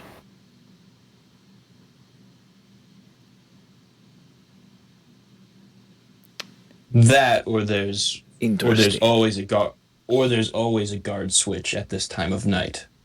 Or they are working without his knowledge. Regardless, I think it is best if we wait and see how this develops. Certainly, they are not expecting us, so we should not be the ones to greet them. Somebody is going to, though. So either this could all be resolved, or if nothing happens, we know that we've been compromised in some way or another. What do you think we should do, Thaddeus? Who, me? I really was looking forward to doing some fighting, but I think Carlos is making a good point that they're probably looking for a specific amount of people, and we can hang back. Does anyone have any methods of, like, eavesdropping or anything like that? Nadia goes, she looks at Carlos, she looks at the rest of the party, and she goes, "Let's climb the roof and watch." Actually, I think it's a bad idea for us to wait now. I think we should go and attack them and finish them off so we have 2 less people to fight in the off chance we do have to get into a fight. Yes! Alright. Then who is meeting the delivery? No, this is a bad idea. But my sword's already half out. I mean, come on. No. We could dress up in their armor, pretend to be the guards. Is this a vote? Is this a vote? No. Dallas, are you so easily persuaded by violence that you were on Carlos's side literally a second ago, and the moment Janek suggests violence, you're for it. What? I really like to slay monsters, and I'm really like looking to get in there, but I understand that we need to wait. It's frustrating for me because like I don't like to do that, but okay. I just start like Thalius just starts kind of walking in a circle. All right, let's get on the roof and wait. I'm sure there will be something interesting tonight. And under his breath, you hear Amon say, "Thank God, thank Avison that Glyph isn't here." We should have brought the dynamite. Or maybe we did. Maybe we did. Who had it, didn't he? Who had the dynamite? I think Glyph had the dynamite. So I think that I would say you're a no-go on the dynamite because I think Glyph. Oh man. So you guys are positioned so that you can see the top of the gate. You can see over the gate beyond. You see the road that goes west towards the mountains and towards Kessig. And then you can see the road that goes north and south up to the manor and then south to the port of Selhoff. And then you don't see the guards. They're just kind of just below the cottage. But you can see the street to the right as it runs into the city. And at 10 o'clock passes, nothing. 11 o'clock passes. As it nears midnight, the sun dips below the edge of the horizon. But it's like an 2-hour long dusk and dawn, right? It's like it's dipping below, but there's still some light seeping through, and the sun's about to come back up, right? Because it's just dipping down for an hour and a half or so today. It's still going to be mainly day the entire day, but the city of Drunau is very quiet. There's no one in the street, and I need every one of you on the roof to do what? Make a perception check. There we go. Can I cast Eyes of Night as it gets dark before we do that? Yes, you may. Eyes of Night. I don't like the dark. Everyone can now see in the dark. Shout out to Two. I'll go advantage on from the Eyes of Night. Advantage on what? On you guys all have dark vision now. Oh, all of us. Okay, cool. Okay. Yeah. You said it's a perception check? Yep. I just doubled. Let's go. Double 4. 20? No, 4. Whoa! I got a 15. Started with a natural 1 though, so it got better. Dark vision.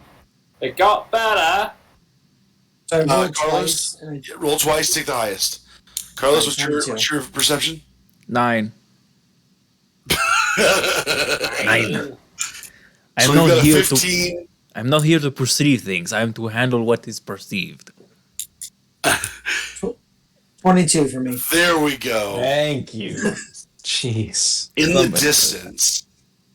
distance, Janik, you see a cloud that is floating closely to the ground that seems to be quickly approaching the city.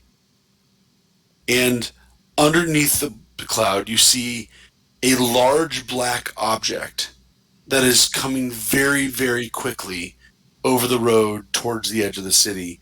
It is still about 1.5 miles to 2 miles off, but you can see it's coming quick. I elbow. Say, hey guys, it's coming. Huh? It's like a cloud. I Time can't to go? tell what it is. Very fast black object. It'll be here very soon. Ooh, man. Man, cloud's hard to kill with a sword.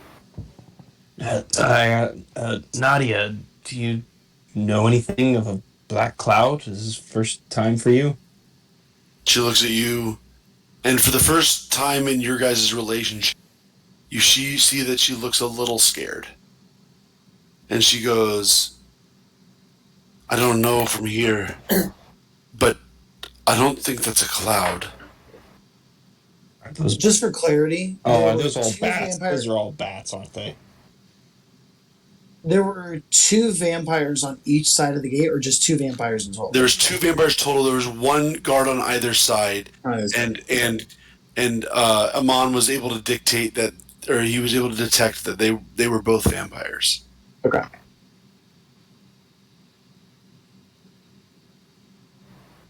If you don't think it's a cloud, it's probably a bunch of bats. Or, we just wait for the dust to settle and see what is. Just in case, we should be ready for anything. I draw my bow. Harrison, does this look like any cloud that I've seen at sea before? You missed out on some of the dialogue. Amon asked Nadia if she'd seen the cloud before, and she was concerned that it's not a cloud.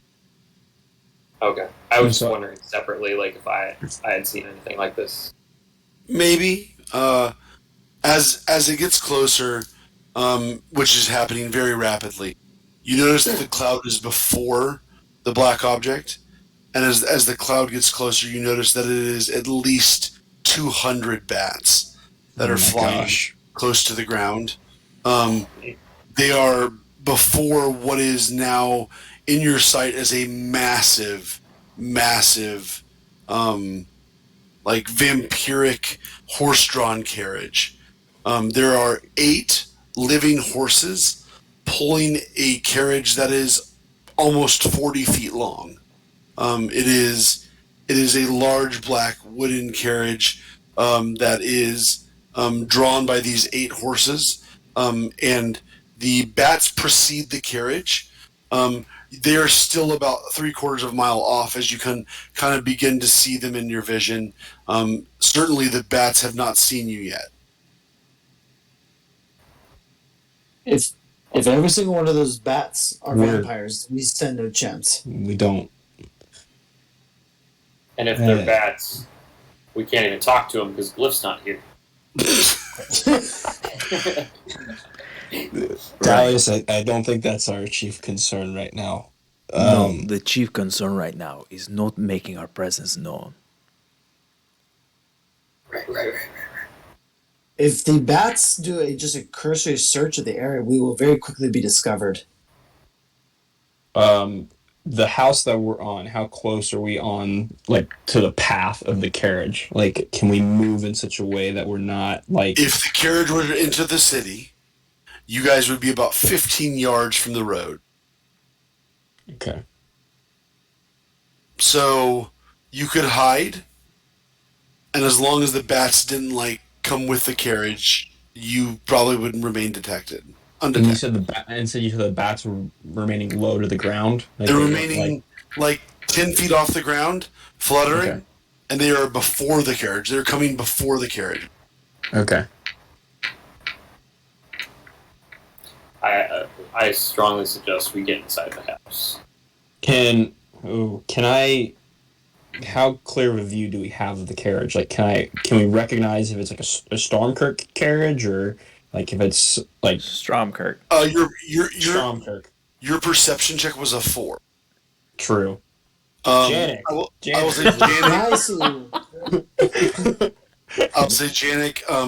I look for these things. As the carriage gets closer, you do see the Stromkirk sigil on the side of the carriage. It's coming towards the road, and you can just make it out with your amazing perception at night. Okay. It is a Stromkirk carriage. They're coming quick. The bats are coming before. They will be here first. So we can gamble. We can stay up here and hope that the bats don't fly at anything more than 10 to 15 yards off the ground, or we find a new hiding spot immediately. I vote we find a new hiding spot immediately. Yep. I think we go. Yep. Nadia jumps down off the roof. You guys all follow suit. She goes, "Where do we go? I could peek through the wall and we wouldn't be able to see what's going on." Who lives in this house? Maybe we can just go in. I don't know. It's the trapper's yard. Is there like a garbage can nearby? Sure. I Oscar the Grouch this, but I'm looking for the garbage can that is closest to where I think their end, like closest to the gate, without me attracting attention. Go ahead and roll a stealth check. Sure. Seeing that, I look for like any other cover, maybe like a hay bale or something. Yeah, that's how I Or was like going a to say. carriage. Hay bale. There's 3 hay bales stacked too high that are on the edge of the road, about 5 to 10 yards off the road.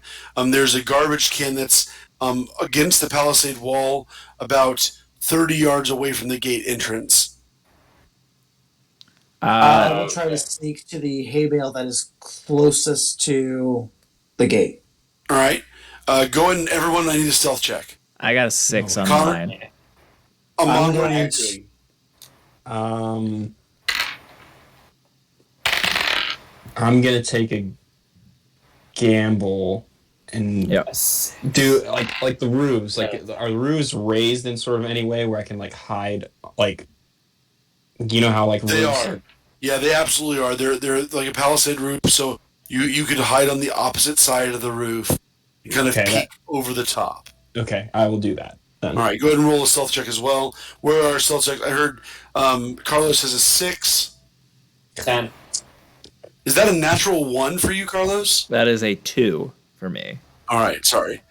I got an 8. 8. And Janik? 9. Nadia got a 16. So she's somewhat hidden. We did so bad. You made into the alleyway. Carlos, you notice I never should have seen Put. as you're getting into this wooden trash can, the guards like glance at you from down the alley, and then they go back and they don't do anything, but they look over your direction as you're getting in it. As I notice them looking at me, I like drop my frame a little bit, and for the 3 seconds of me finishing getting into this garbage can, attempt my best impersonation of like a homeless person. Wow. All right, so let's talk about vision. As these bats approach, Amon, Yep.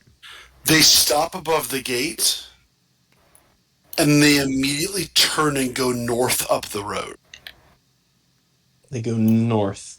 Does it look like they're going around the like gate? So like they're following along it, not just heading straight north. Yeah, they're heading north along the road around the city. They're not passing the wards that enter the city, or and of course you know they're not passing the wards that enter the city, and they are headed up the north road. Okay. Oh, we lost him. And as they continue to arrive to this touch point, they all slowly turn up the north road. It is an all or nothing for these bats as they stay on the line of the road and they don't leave. As they're like collecting and turning, can I cast Divine Sense one more time to ascertain if these bats are undead or if they're simply just bats? Can you use it twice in one day? I can use it up to 3 times. Yep. All right. Second one. Go ahead and you sit there and you concentrate. Approach the gate, and you're pretty close. I mean, you're only probably like 60 feet away from them, and you get the sense that none of these bats are undead. Okay. So these are just bats for show. Okay. That's a weight lifted. Show. That's a weight lifted. Okay. All right. The carriage is probably a quarter mile to a half mile out, as the last of the bats have turned north. So having seen that, I'm gonna go to where all the guys are individually and relay to them that the bats are just bats. Yep. And so all we're dealing with is the Schrammkirk carriage and the 2 guards. Yeah. All that gets relayed to all of you guys. And, Oh my gosh. he comes over to the Bliss is trash. gonna be so mad. Well, it's on him. Apparently, he needed a nap. The carriage nears the crossing point. What would you guys like to do as it nears the crossing point, which is about 20 yards from the gate? I'm waiting for it to stop at this point. I think I just stay put in my hiding spot. Yeah, same. Just looking. Yeah. As the gate, approaches, you notice the guards leave the post, and they walk just outside the city of Drew now. And there's a priest. I will say, Carlos, you see this. I would say, uh, Connor, Okay. Amon, Yeah. you've gone back to your roof spot. You see this. The hay bales, you kind of look out the gate and you kind of see it sketchy. You don't quite see exactly what's happening, but there is a tall priest who steps out of the carriage. He is in dark robes, not someone you've recognized. It's you can see in the dark with your dark vision, but it's still just kind of difficult to make out. And he begins some incantation with the guards by him. You see at least two more individuals that are leading the carriage, and you see both of the ward stones that are on the entrance of the city come out of their position on the ground, and they float towards the carriage. And he sucks the ward stones, the Abyssinian ward stones, into the carriage, and they disappear into the carriage.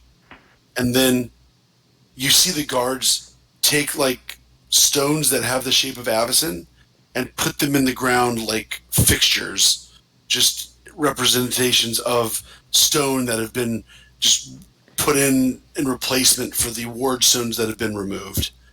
And the priest hops back into the carriage. Would anyone like to react to anything so I don't just keep talking and get past a point where you guys want to do something? You see Amon just visibly upset and furious. You don't see him jump up or anyway, but Amon is visibly frustrated. And Janik, I will say with your perception check, in spite of your poor view, you do get a glimpse that there are more ward stones that are in the carriage. How many you don't know, but as the doors were open, you saw the reflection of more Abyssinian stones that you're very familiar with, that are in the carriage itself. The priest hops back in.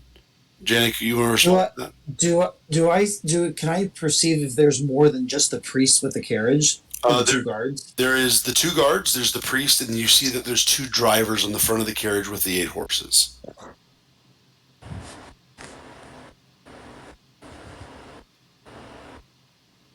What would Janik do here, Michael? Yeah, I step out of the hay bale and I yell at the priest and the guard, say, "Hey, where are you going with those? You need to put those back." And everyone turns your attention to you guys. Roll initiative. There Yes. It's happening. It's happening. We're getting our fight on. Here we go. Is that? Oh, I got a nat 20. There you go. Dang. Let's go. About time something good happened. Initiative really bad. I got a 5. That's all right. You're batting cleanup. Yeah.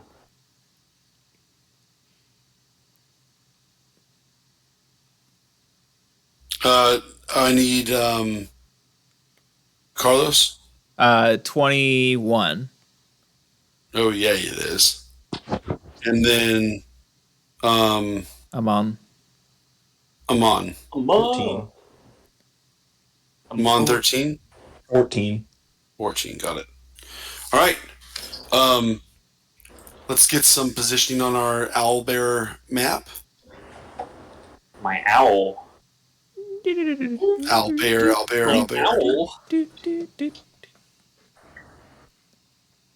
Right. Did I?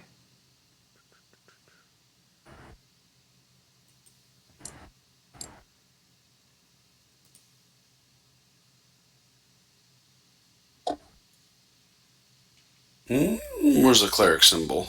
Give me something similar. It's not really a good symbol for it. That's right.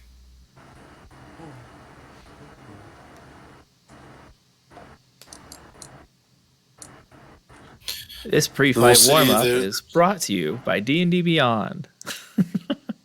Yeah. So you've got, just want to clarify where we're looking at. The two guards that are in front of you guys. You've got the priest that is getting back into the carriage. You have the drivers that are driving the large black carriage. And then you've got one swarm of bats that is close enough to kind of hear what's going on and to potentially turn around. Sure.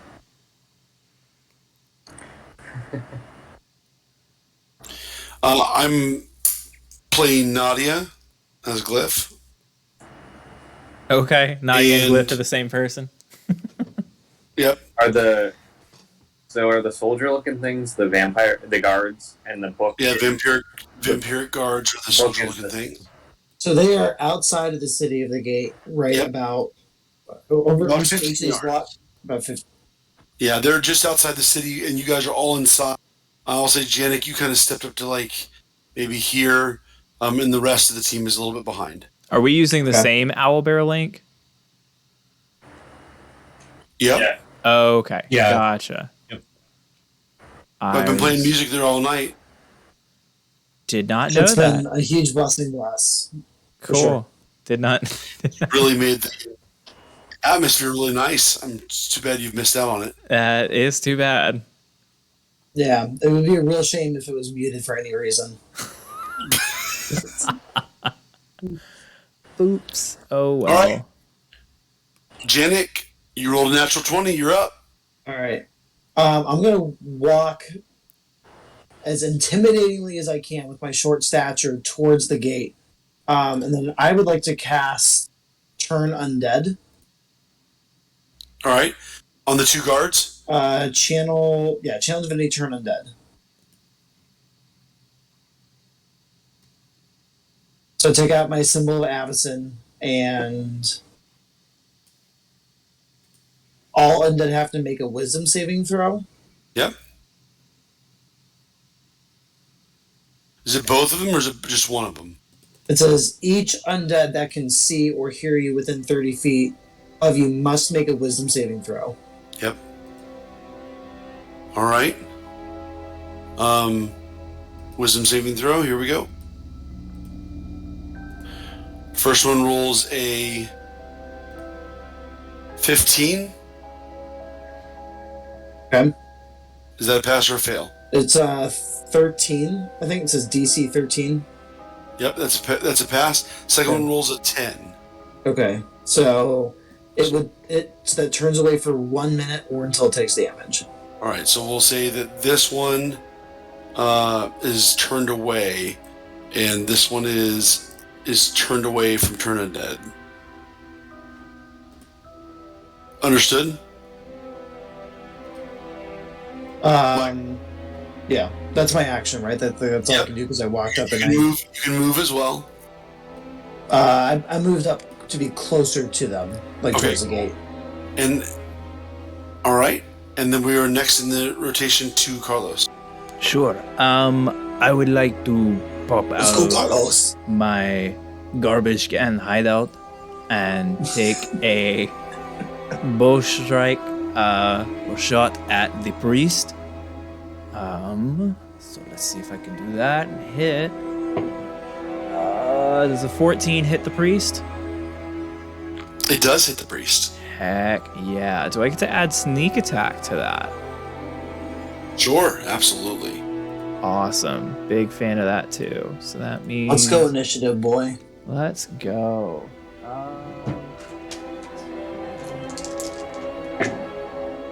Ooh, okay. That is going to be 15 points of damage total to the priest as I pop out of the garbage can. That is amazing. 15 points of damage. And then I would like Hit to right away. use my movement to run 5, 10, 15, 20, 25, 30, closer to the priest. And I will take the... Oh, I can dash as a bonus action. So I'll go ahead and do that and run another You need a 5, rogue. 10, 15, 20, 25, 30, and get about right there. And I believe that also, the path I took means that I don't take any opportunity attacks. I'm fine with it. It's good. Cool. You're And that's sneaky. my turn. You're little. All right. I do not know that I'm little, but I am sneaky. The guards go next. Well, the first guard turns to you and goes, "Oh, you're messing with the wrong group of people." And he comes back towards Carlos, Mm-hmm. walks him off. And the second guard is not allowed to move towards. It says it must spend its turns trying to move as far away from you as it can, but it can't willingly move us to a space within 30 feet of me. Sure. It also can't take reactions. For its action, it can only use the dash action or try to escape from an effect that prevents it from moving. All right. So it's gonna turn and it's gonna run away from Michael, and he's gonna go 10, 15, 20, 25, 30 as this vampire guard begins to run away. This halberd comes down on you, Carlos. Carlos does a 17 hit. It does indeed. Carlos, you take 11 slashing damage. Oh no. That is very bad, my friends.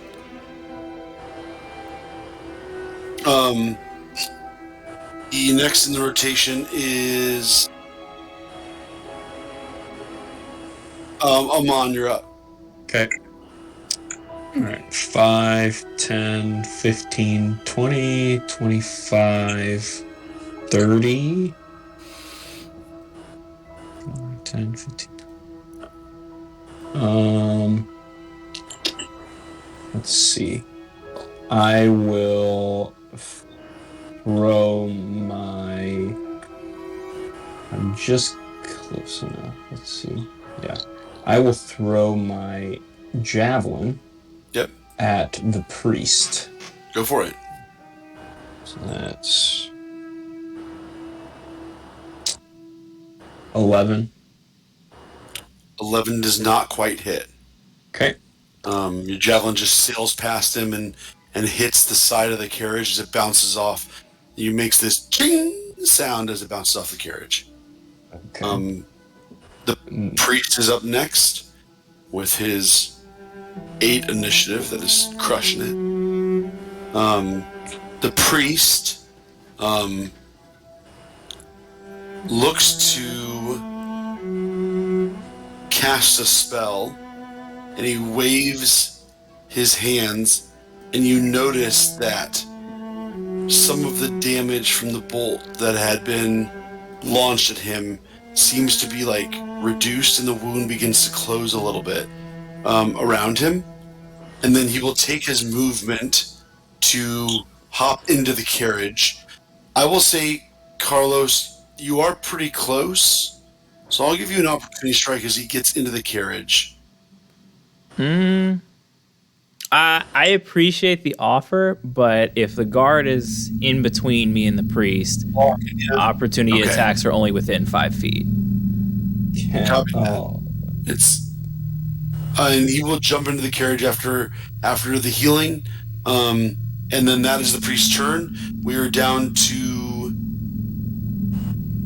in. Who's in? Nadia. Nadia. Oh, Nadia's up. That's right. Nadia steps up. She releases her crossbow against the guard. 16. Nadia looks very different from how I expected her. She goes, "Shut up! I'm trying to help you." And she rolls a 16. She hits the guard. She does 7 damage to the guard. Okay. We are on to, the drivers. The drivers click the horses and they begin to roll the carriage away. It, I'll say, does not leave the map on the first turn, but you've got a horse-drawn carriage that begins to head this way and gets to here as it goes north along the road toward Dromkirk Manor. Okay. And then we are to Thalius. Can you hear me? Yep. Yeah. So Thalius, he takes out his crossbow, and he's going to release a bolt that's going to be aimed at one of those horses. Yeah, absolutely. Go for it. All right. Let's do a roll here. It's going to be a 15 to hit. 15 hits. Nice. All right.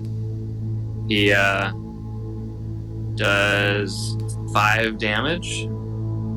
The horse, you see the horse neigh up on its hind legs as it takes a crossbow to the rear thigh, and you see blood kind of like spicketing out of the thigh of the horse. As the horses continue to gallop, this horse is falling behind, but it's being dragged on by its brother, and as it kind of trots on 3 feet to keep up with its friends, it's taking a significant hit. Would you like to move? I'm going to stay where I am, but I'm going to use my action surge to try to hit the other horse now. Ooh. Copy. Before you get too far into this, Yes. there are 8 horses. Oh. This is a 40-foot carriage. Hey, There you're are 8 slowing it down. So you have made an impact, but this is a heavy carriage. So any impact will be some impact. But I don't want you to think like you've shot horses when you shoot the second one. This is like Budweiser, like Clydesdale. yeah. This is a big entity. It's Okay. from start to finish. It's almost 60 or 70 feet long from the front nose of the horse to the back of the carriage. It's massive. I see. I thought there was only 2 horses. That's my bad. You're good. Maybe it jumped out when you couldn't hear me. Perhaps. Can I see the priest at this point? Or is he in the carriage? In the He's carriage. in the carriage. The door is shut. There are windows in the carriage. They're small. It's dark. I'll give you a second perception check to see if you can get some miraculous sight on him. Okay. All right. Oh, I'm with that. Perception check. Yep, straight up. Wow. What is D&D Beyond? There we go. Skills. All right. Perception check. Here we go. It's gonna be a 9. Not great. You can't see the priest. Okay. All right. I think at this point, recognizing that there's 7 other horses, I'm gonna go ahead and just give some chase to. Well, you know what? Carlos is in a bad spot, so I'm gonna go up to. Yeah, I'm gonna fire at the guard that's got Carlos like close by. Go for it. Yep. Okay. The one that Nadia just shot. Yeah, that one. I'll be back in a second. I'll use my second wind and go. Carlos, he's down. Gotta get him. All right, so we're gonna be a really bad 8 to hit. Eight does not quite hit. It bounces off the armor of this fully armored guard as he glares at you with some nasty eyes from a distance. We are down to the swarm. The swarm comes back of bats, and it heads straight for the crossbowers. And it attacks Nadia. Hits Nadia as these bats just get all up in her business and start to bite away and nip away, and Nadia takes a small amount of damage. We're back to the top of the rotation. Janik, you're up. Okay. I would like to. So the carriage is going slower now, right? Yes. All right. I would like to run. 7.5 horses are going to outrun any human. Okay. I would like to run as close as I can to the carriage. So that's what? Maybe like here? Yep, that's fine. That's good. You can go up. You can go up. All right. I would like to cast level 2 sleep on the horses. Ooh. Starting with the point being at the damaged horse that was hit by Thalius. Fine with me.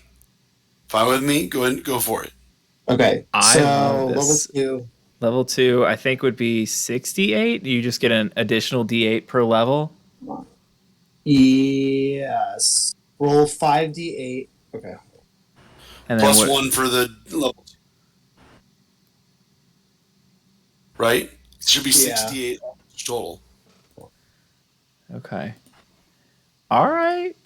Liking this. Making horse stats for 5 each. Come on, get out of here. Are you making up you're making up horse stats? No.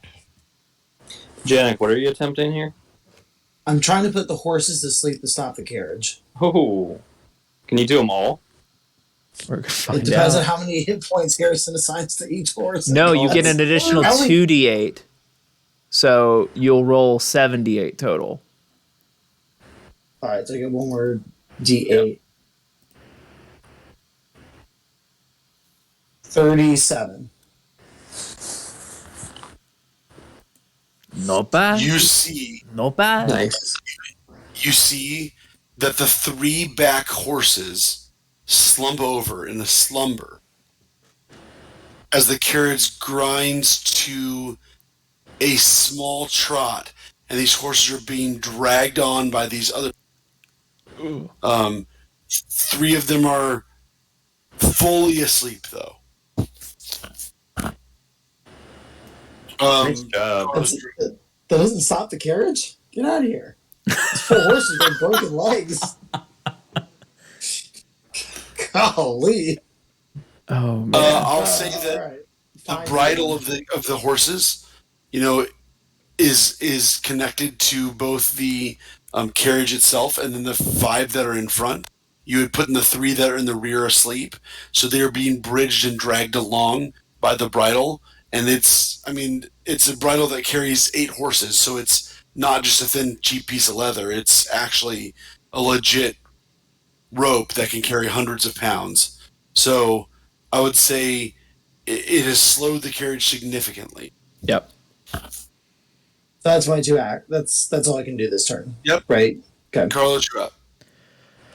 All right. I would like to use my bonus action and disengage from this fighter in front of me. You're good there, yep. I would take 5, 10, 15, 20, 25. And if you will let me use the remaining 5 feet of movement to jump onto the carriage. Yeah, that's fine. So I am now on the carriage. And I would like to... On the carriage that's not moving, right? That is slowed, but it is still moving. It's slowed down. And I would like to take my rapier and stab inward at the priest. All right, disadvantaged attack on a blind rapier attack.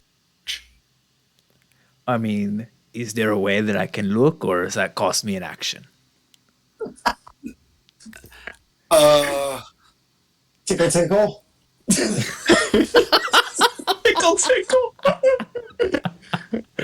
You can say no, Harrison. I was just curious. I'm going to say it's not necessarily the vision. it is the size of the window, which is only like 2 feet by 2 feet, Sure. and the fact that the carriage is 8 feet wide. Yeah. And you're sticking a 3.5 foot rapier in the window, and you're trying to poke. So yes, I'll keep it. All right. What was that? That was a nat 20. Yeah, it was. But the second one on disadvantage is still a 19 on the dice. What the heck? That's a hit. Who are Let's you? go. My name is Carlos Salvador. And I do 5 points of I am damage. your Prepare to die. 5. Priest takes the blind stab into the carriage, and he just like, what the heck? We go to the guards, Oh my God. where 2 amazing turns in a row. Well, I'm The about to undead guard die keeps- now, but continues to move away from the fight, and the guard chases directly after Carlos 3, 4, 5, and does It's a not jump slow-moving carriage now. onto the carriage, but takes a swing at Carlos from the rear. uh-huh. Carlos does a Dodge. 14 hit. 14 just hits. Does it really? Yep. Even with the +1? That was the +1. Oh. How much You damage? take Carlos. Carlos! No, Carlos! 6 damage. This lies Oh, the next I'm one. still alive! I got 1 hit point! Let's go! Oh my God. I'm going to die. Oh, God. Okay. Oh, man. Wow. Wow. Okay. Amon, you're up. All right. Mon's Just me going to Barely hanging on, bleeding profusely. 5, 10, 15, 20, 25. Am I able to get on the carriage from here or no? 1, 2, What? 3, 4, 5, 6. You got to let go to show 7, where you no. are. You could sprint, but you could dash, but you can't get on the carriage All right. without it. So I get here on 30. All right. Well, then you can jump on the back of the carriage. It's fine. All right. You're at the So- tail end, though. You aren't close to the door. Okay. Can I touch Carlos? Tickle. Sure. Okay. I'm gonna lay on hands Carlos. Yep. And give you 8 hit points. Oh, okay. Feeling better. I appreciate that very much. Thank you. And then as a bonus action, I will channel divinity and do Champion's Challenge. Each creature of your choice within 30 feet must make a wisdom saving throw, or it cannot willingly move more than 30 feet away from you. Are you doing this on the drivers, I assume? I'm doing this on any creature within 30 feet of me. So the drivers, the priest, the horses. Well, that Wait, means does the second guard come back then if it does a saving throw? Second or does guard isn't within 30 feet. He's too far away from me. Okay. What's Get this? them horses. What's this Stop ability the that you're carriage. using again, Connor? Champion's Challenge. It's my channel divinity. Just want to take a look at that. So each creature of my choice within 30 feet. DC 12 wisdom saving throw. No, wait.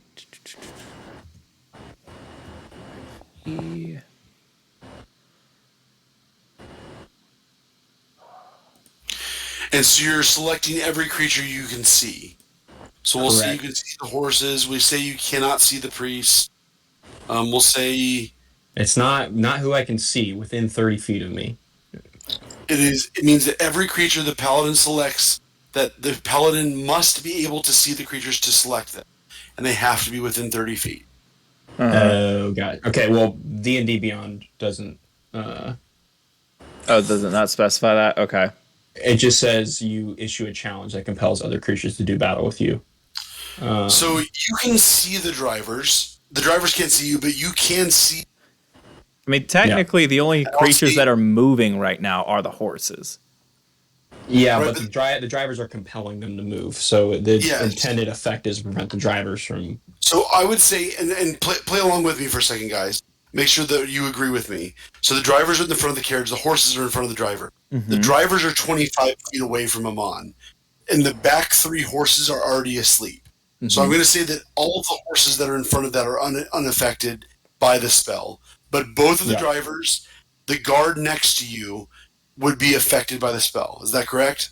Is that what you see as well? All right, cool. Yeah. So the guard next to you... Well, it's a wisdom save. Well, so it's they have to save on DC 12.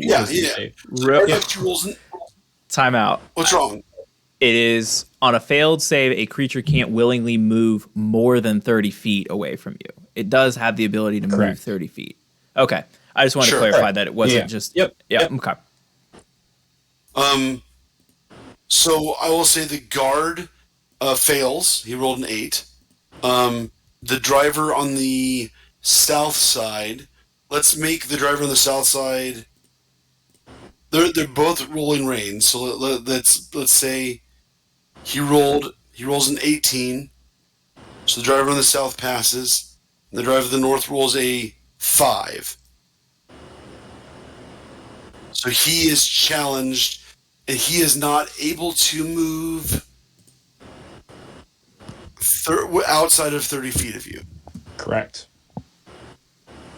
So if at any point I fall off this carriage, he can't continue going. Sure. Uh-huh. Uh-huh. Mm-hmm. Okay. That is Amon's turn. The priest looks at Stabby. Mm-hmm. And you see out of the air this cudgel comes flying out of the air at you, and swings at you. Okay. Does a 7 hit? A 7 does not hit. All right. And you notice that there's some white energy in the carriage as the wound from earlier continues to heal. Sure.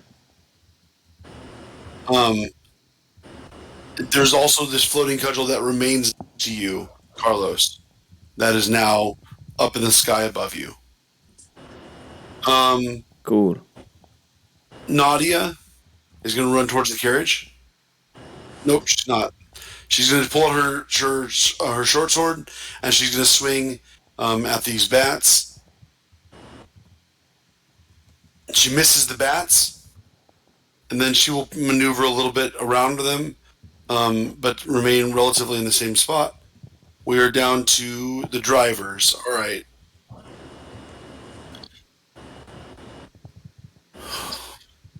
So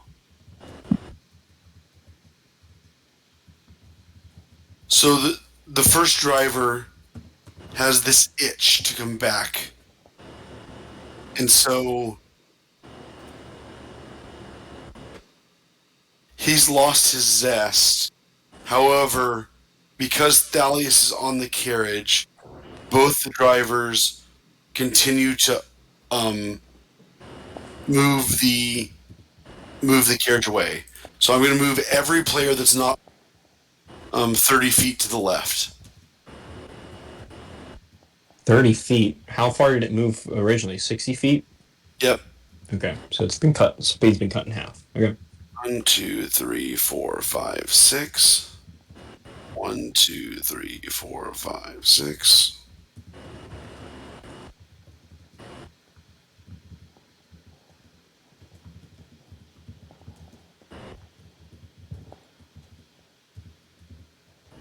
Okay, and the Thalius, you're up. Okay. Get him, Thalius. I'm gonna get these bats. I I will run up to Nadia, Mm-hmm. and I will say, "You and me versus all these bats," and then I'm gonna pull out my great sword and I'm gonna swing at the bats. Go for it.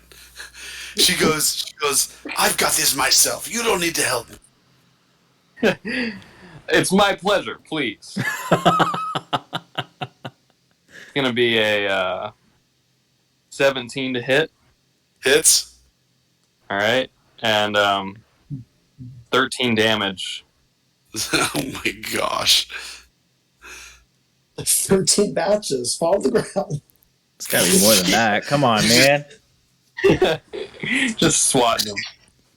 You see Thalius like gearing it up and spin in the air as these bats just like fall from the sky. There's just 1, 2, 3, 4, 5, 6, 7, 8 just going down.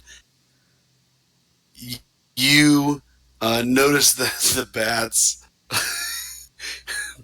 The bats. He has killed half of them in one turn. Let's go. All bats are just.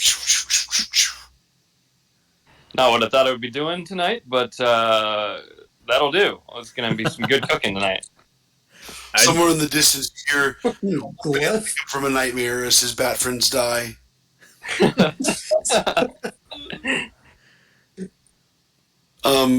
are down to the swarm. The swarm will turn to Thalius and give it a shot. These loyal bats. Yes, does a 17 hit? Ooh, it does. You take 7 piercing damage. Nope, I lied.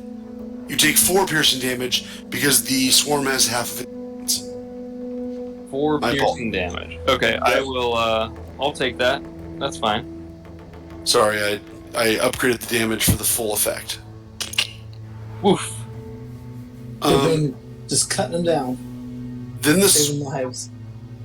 Yeah, the swarm will stay there. That's fine. All right, back to the top. Janik, you're up. Okay, tell me. Okay, so what I want to do. The 18.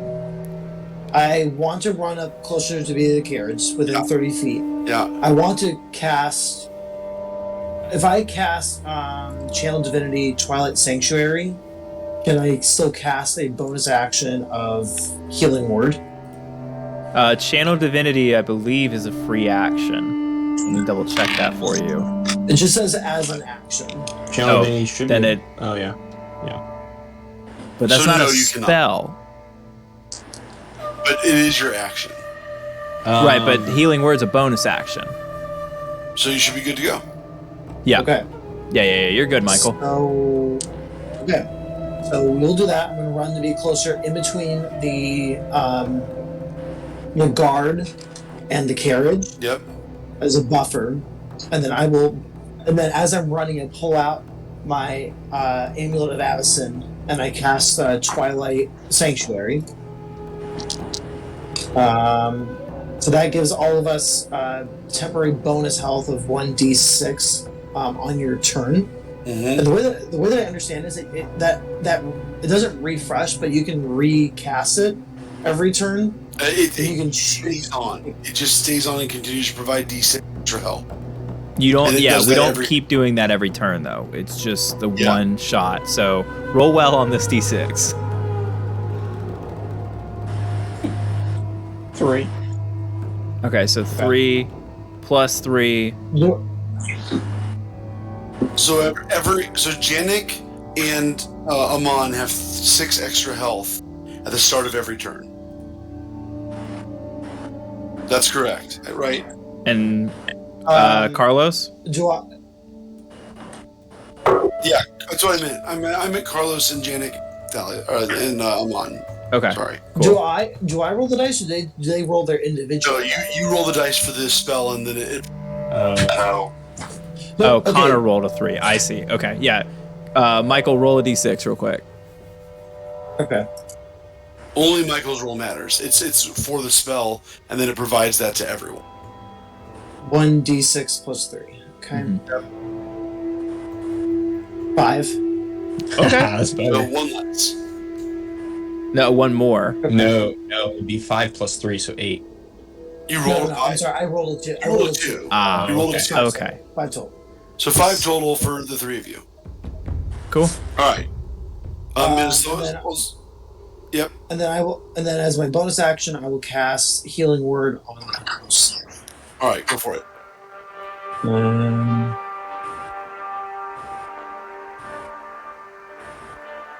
Wait.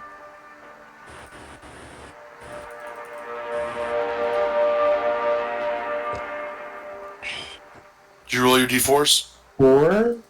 Hold on. How many d4s is it? So You get 1d4 1 plus your d4. spellcasting modifier. Hold on. Okay, so my spell is my modifier plus 3. That. Yes. Okay, so I need to roll 3 of those. No. You roll 1d4, and then you add your spellcasting modifier. Yeah, 4 is the total. I see the roll. 1d4 plus 3. So, okay, so it is 4. Yeah, So you- healing for 4. got it. Carlos, you have 4 more health. You rolled a 1, Michael. Yep. Yes. Copy. All right. Carlos continues to get more healing. We're back to Carlos. Right. Like every great adventuring party, the rogue is taking the brunt of melee damage. So continue my pattern. I would like You are the fastest. I would like to see if I can break into the carriage or get inside the carriage somehow. Yeah, go ahead and use your thieves tools just as a thieves tools check to like unlock the Okay. carriage kind of a deal. Sure. That's a 10 on the dice plus proficiency would be 12.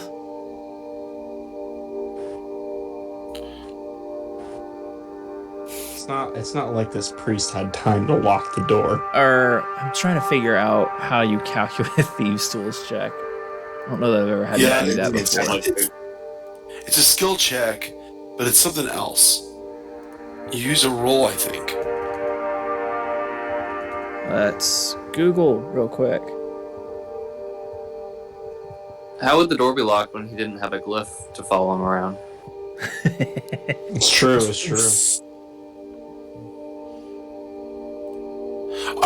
I'm going to give it to you. You unlock the and you're able to open the door. Okay, cool. Rather than sit here. You roll yeah. a 10, you can unlock the door.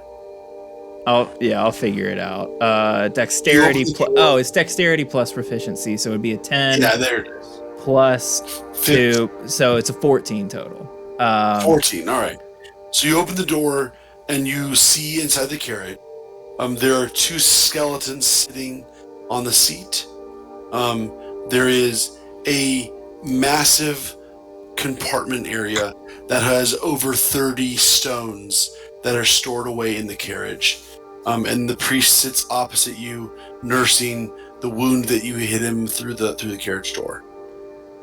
Cool. I'm gonna try and give him another wound. Go for it. And that's gonna be an 18 to hit. That hits. That's gonna be 6 points of damage. 6 points of damage. Adds to his already cut up side as he looks like he still okay, but he's taken some significant. All right, and the last shenanigan question I have for my turn is: can I use a bonus action to like not do any damage, but just like as flavor of my rapier strike, kind of like sock him in the head, like catch him kind of in the nose so that he blinks for a second, and then take the hide action within the carriage?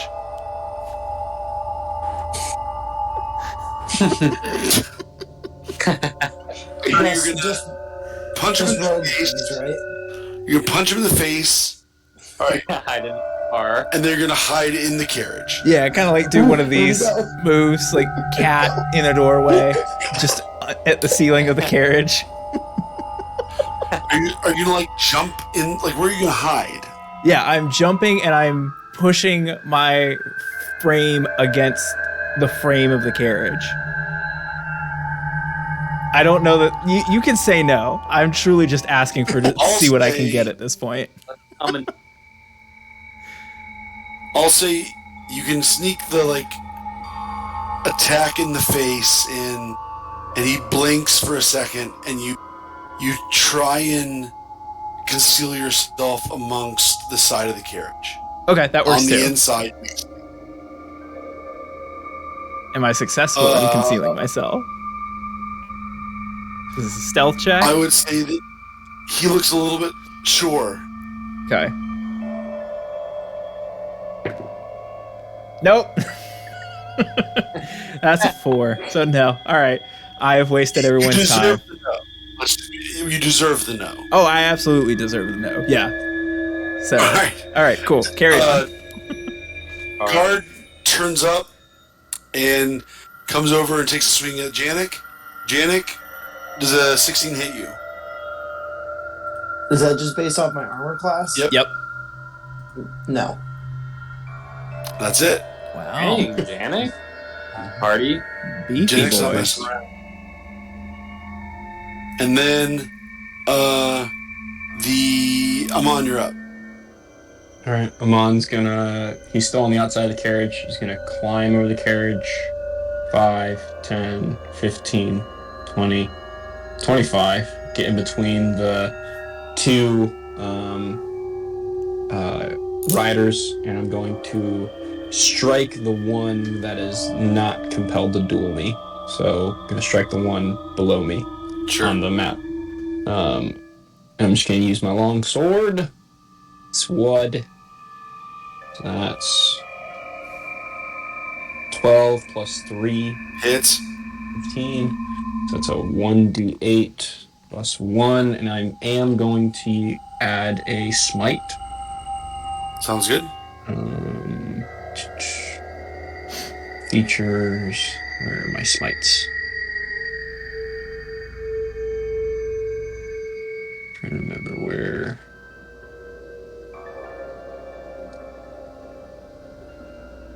Would it be under spells? Be Divine Smite? Where's spell? Oh, here, I'll pull it up. Attack, Channel Divinity. I have Channel Divinity. Just should have Divine Smite. Where the heck are they? Should be in like the class features section. Class features. Fighting style, spell casting. Divine Smite. You can roll a d8, and it costs a 2d8 for first level slot. Alright, so I will do a first level Divine Smite. Yep. So it'll be a d8 plus 2d8 then? Extra radiant damage. Okay. Plus your casting, or plus your attack roll. Yep. Your attack bonus. So that's 8 plus. Alright, so 3 plus 5 is 8, plus 8 is 16, plus 1 for the damage, so 17 damage. You've smitten him. The driver falls over dead. Okay. So And the carriage comes to a halt. Horses don't wake up, right? Not yet. Yeah, it's like a full minute, so that means 10 rounds. Is that how this works? Oh, Yep. Okay. that's my turn. All right. Priest is up. You notice that both skeletons get up from their seats, and they look at you against the wall, and both take a short sword, and they both take a stab at you. No. Does an 11 hit? It does not. Does a 15 hit? That one does. You take 6 points of slashing damage. Come on, friends. This is just a little playful ribbing. Oh, sorry. Little sensitive. And the priest comes at you, and you see the priest. He takes his action, and he focuses his energy on the weapon that's hanging above the carriage, floating just outside behind you. Oh, yeah. And he is going to swing the cudgel at you from behind. At me? Yep. Okay. He wants you out of the carriage. So the weapon is swinging from outside the carriage and is going to hit me inside. Okay. All right, I'll roll disadvantage. Well, I'm glad I rolled disadvantage. The first roll was a 15, and the second roll was a 10. Yes. So he missed you from outside the carriage. I've already Grease is been there, done? friend. It is easier to hit someone in the carriage when you are also in the carriage. Nadia. Nadia swings. Not that you would care. Nadia hits the bats. Nadia kills. Oh man. Nadia kills all of the remaining bats. Let's go. Oh, no. I need to rethink my turn real quick. And Nadia goes, Nadia goes, I told you that's how it's done. I didn't need saving from you, you stupid man. She's way better than Glyph. Glyph would have tried to reason with them. I'm sorry, you looked extremely incompetent at first.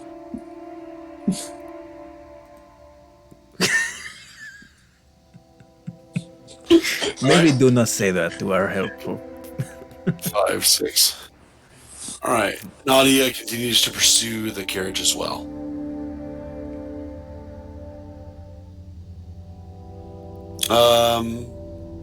Driver takes the short sword out and swings at. I'm on. Swings at. Come on. Amon does a 16 hit. No. Driver misses. Must be nice for you boys. Thalius, you're up. Okay. Oh man, I'm gonna look around at all the bats on the ground and be like, and then look up at the carriage that's just way off in the distance, like, pick the wrong fight. Oh man, I don't know how Carlos felt. All right, and then I'm gonna. Yeah, I guess I'm gonna take my action and my movement to do like 60 foot of movement. Yep. Does that get him? I know we slowed but not stopped the carriage, right? Does that get him within? The carriage stopped. Oh, the carriage has stopped now. Okay. Yeah. The carriage It's stopped. getting me close-ish. Horses are still asleep. Cool. 3 of the horses are still asleep. One of the drivers is dead, and the other driver is trying to fight Amon. Cool. Unsuccessfully. Right.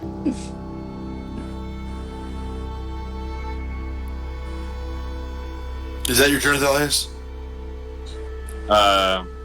Then I use up Zach action to just sneeze. Janik, you're up. Alright. So, I'm in combat with his guard. I want to pull out my battle axe and just... I'm going to yell at him, like... Shoot. I forget the name. Oh, man. I'm just going to yell, war cry, and unintelligibly. Just so excited. All right, go for it.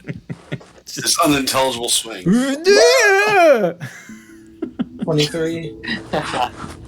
23 barely hits. Barely. So 11 points of slashing damage. Ow. The vampire takes 11 points of damage. He takes it pretty heartily, but he takes it. All right, we're back to Carlos. You're up. Oh. All right. I will continue striking with my rapier, All right, go for it. and that's going to be a 6. So that's not going to hit. 6 doesn't hit. So Guard swings back at Janik. Janik does a 22 hit. 22 does hit. Janik, you take 11 points of slashing damage. Okay, so my temporary health goes away first. Right? So you lose 6, and then you lose 5 points of regular health.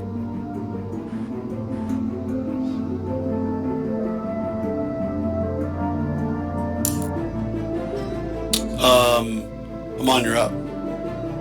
Mon is going to strike the other guy. Go for it. Well, probably gonna miss. 7 plus 3, 10. Hits the driver. Unarmored does. driver. He's All right. chilling. The villain. Let's go.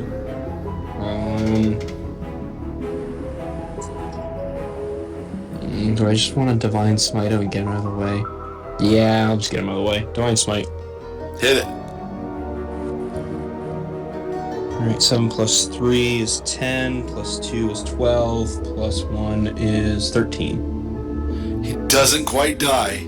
Oh. Got it down to just a few moments with the individual. So close. But the driver is sitting there staring at you, stunned, as you've just opened a gash in his side. The priest turns and smiles at Carlos, this sickening smile, as the two skeletons come and slash at you again. That's a natural 1. The first skeleton comes and just swings and doubles over and buckles over as it kind of like gets its sword stuck in the ground. And you watch Carlos as it's like trying to pull its sword out of the carriage that it's stuck in. The second skeleton swings at you. It's a 15. Does a 15 hit? Yes. Carlos, you take 7 points of slashing damage. Okay. We are back to about where we started. No, Before you all only the- take 1. You're within 30 feet of Janik, so you have a 5-point buffer, so you only take 2 points of damage. All those temporary hit points were used last hit. That's not something that stays. That's not like a buffer. That is, I get 6 or 5 hit points that as soon as I get hit believe again. that, Twilight Sanctuary. The way that it reads, it makes it sound like it refreshes. It itself. refreshes every round. Really? Yep. The sphere centered on you is filled with dim light. The sphere moves with you and lasts for. Whenever a creature you end its turn to the sphere, you grant every turn you grant the creature one of these benefits. You can end one effect, charmed or frightened, or you can give the d6 that you rolled at the beginning. Okay. So every turn that you end your round within 30 feet of Janik, Sure. you get that's 5 hit points again. Awesome. Okay. I'm not going to argue that. You're right, you're not. The priest is going to cast guiding bolts. Okay. That probably is not great for me.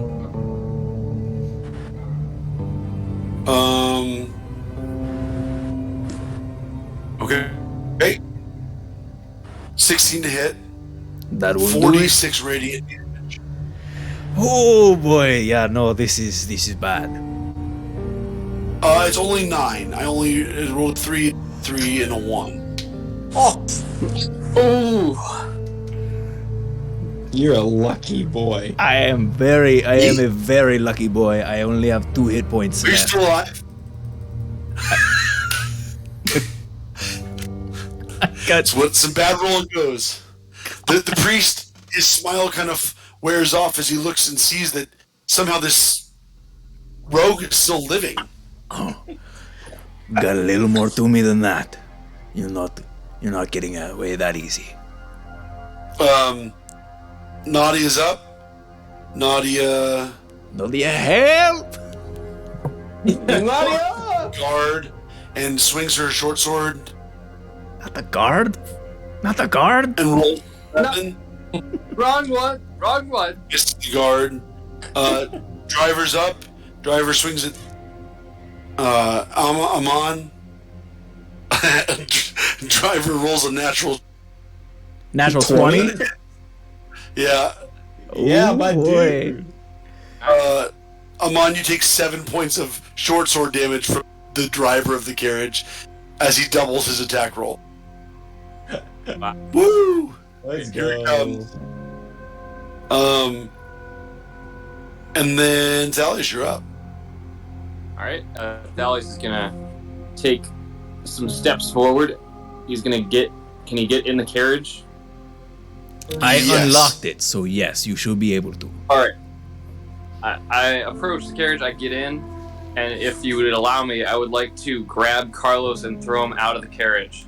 What? Yes, absolutely. Hey, that's not even like an opposed check. I don't want to go. You can make an opposed check. I'm not trying to stop that. Okay. But he can absolutely try and grab you and throw you out. Go and roll an athletics check, David. Okay. And Carlos, you're welcome to make a acrobatics check to try and dodge out of the way if you'd like. Okay. Unless you Alright. prefer It's a try 23. and Oh. Yeah, I'll take the acrobatics. You know, I'm not gonna quibble about like opposed athletic checks or anything like that. That is still only an 18 acrobatics. So Tyler tries to squeeze out of the way.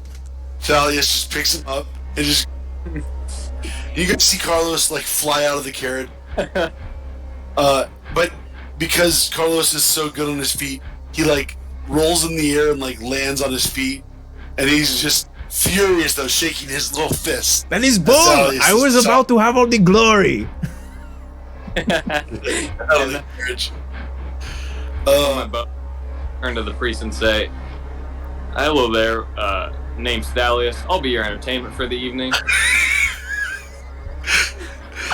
He gives a toothy grin at you as well.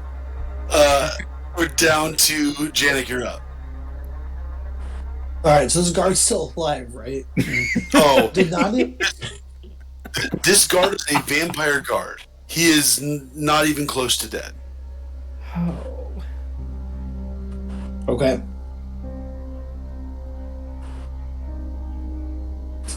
Not even close, huh? Okay. Nope, not even half.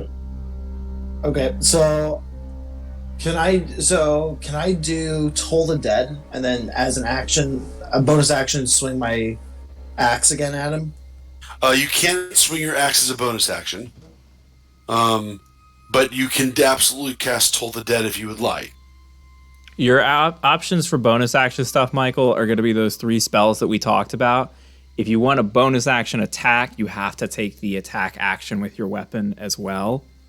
Okay. So that's kind of the 2 ways that you can go about using that bonus action. Okay. It's weird how it's set up because it makes it look like it should have that. Okay.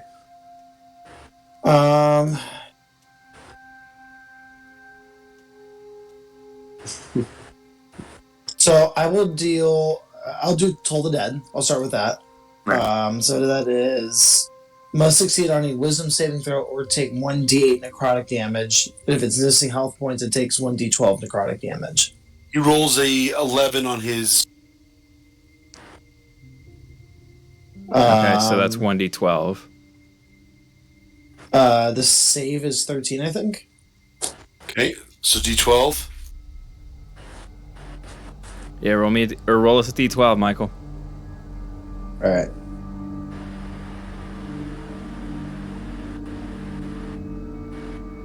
That's 12. It's pretty awesome. You see the damage, and you notice that, like, you've put all this focus and power into the spell, and as the necrotic damage hits the vampire, the damage just seems to wither away, and it just does, like, a little bit to the vampire, as it seems like he didn't take the full effect of the spell. Hard to toll the dead for someone who is already dead. Alright, so that's my turn, right? That's all I can do? You can still move if you'd like. No, I'll stay put. Cool. Carlos, you're up. I'm going to run around to the other side of the carriage, so... 5, 10, 15, 20, 25, 30, which I believe gets me to the door, and I'm going to take a disadvantage attack through the window, assuming that this other door is locked. Oh, Go for it. Does an 11 hit? I'm not gonna stop you. No, it doesn't. Okay, It's well, close, though. This guy's attacking the carriage. you How do we can't clear these dice out? You cannot throw me away that easy. And that's my turn. Oh man. All right. The guard. How we doing, The Harrison? guard swings back. What? I said, how we doing? You guys are just crazy. Janik, guard swinging at you. Does a 17 hit? It does not. My dude. The cleric with the 18 armor class. I hope I'm What could as be better? strong as Janik when I grow up. Guard is done. Amon, you're up. I'm gonna try to finish off this. Driver's hanging on to the thread of life. Okay. Well, that's a 5 plus 3. That's an 8. That misses. Unarmored driver sitting there, and he's like an inch of life, just sitting there, barely moving, and Thalius just goes, whoop. Yep. Can I do anything with my bonus action?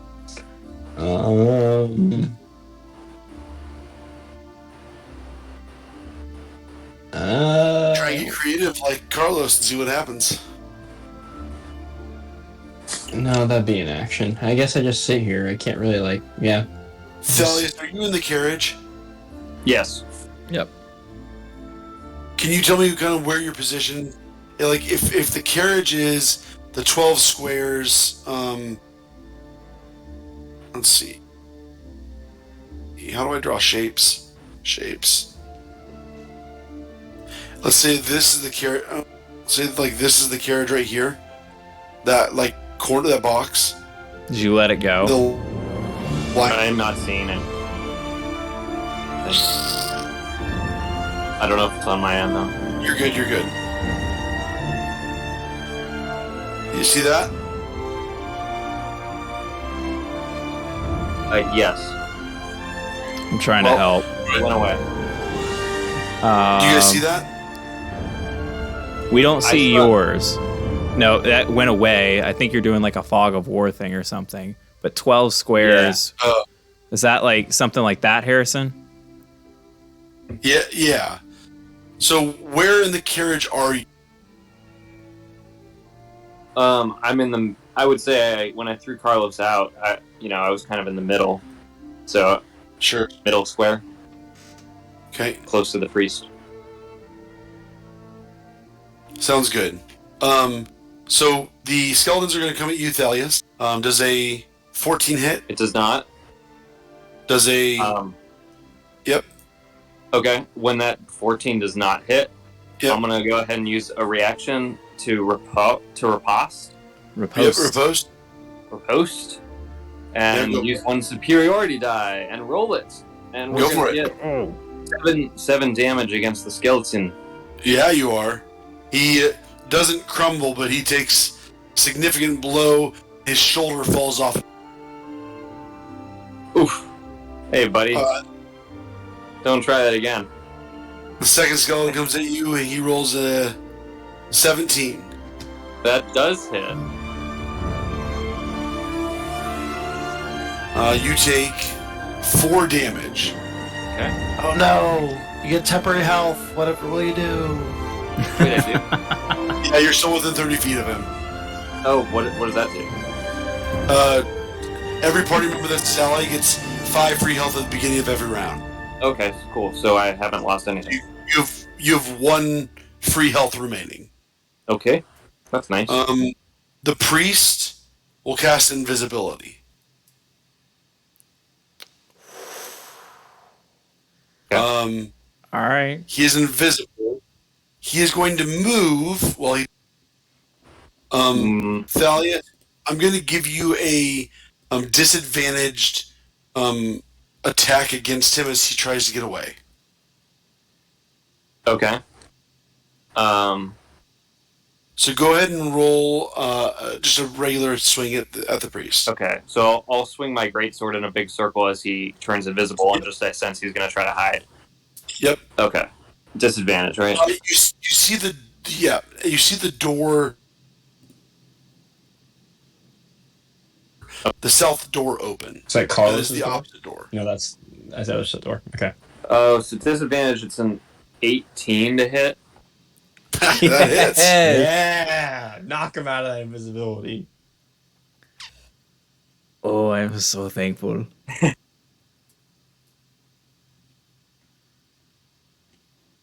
And Whew.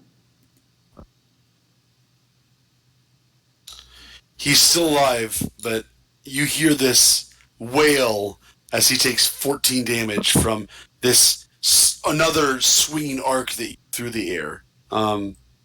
is he still Amazing. invisible? I am figuring that out. I don't Okay. think so. Which is very exciting for me. Very, very exciting. Very exciting. Sneak attack. I guess when I swing my sword around in a circle and I sense that it hits him, I go, "Oh, sorry about that. I didn't see you there." Tyler, I don't think it says concentration.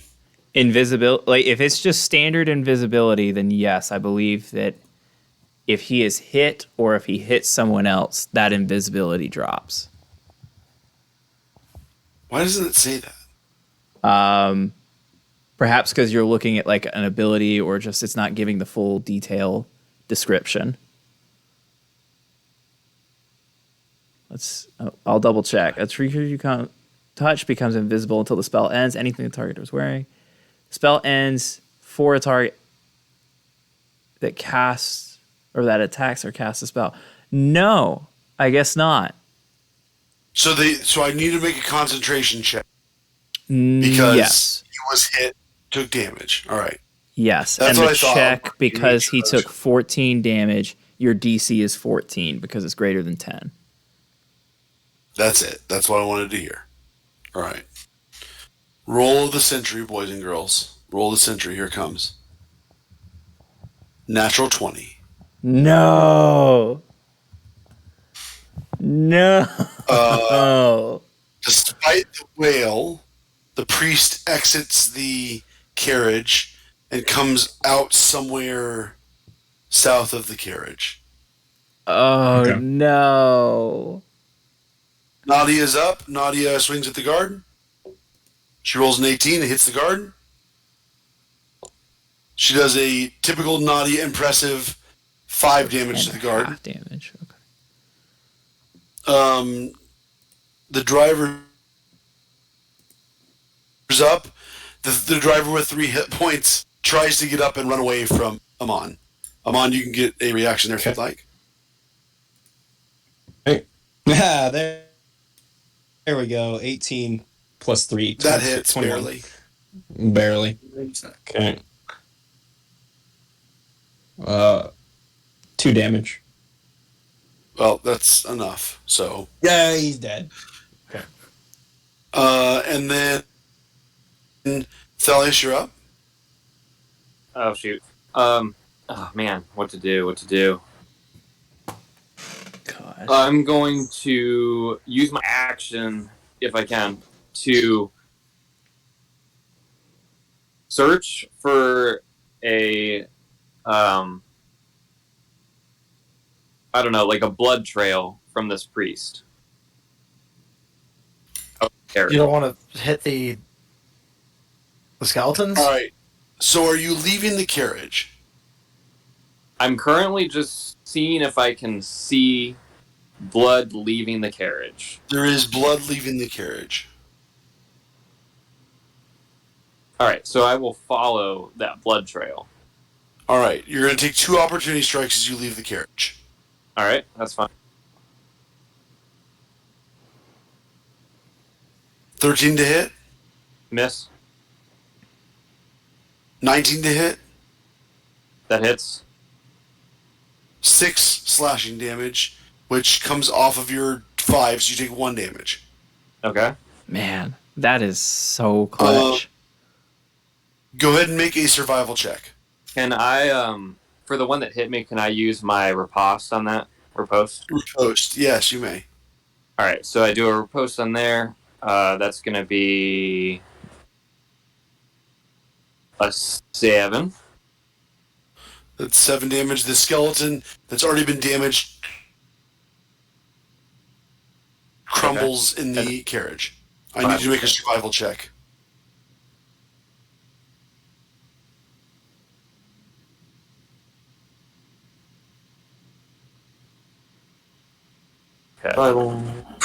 Okay, here we go. It's a natural 20 plus 5, 25. Let's go. Wow. Where's that invisible priest, Harrison? Where is... Oh, you didn't get that far. Disconnect. You rage quit. The DM rage quit.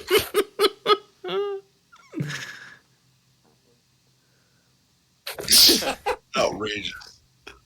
A magical portal opens up and he flies away. God, you guys.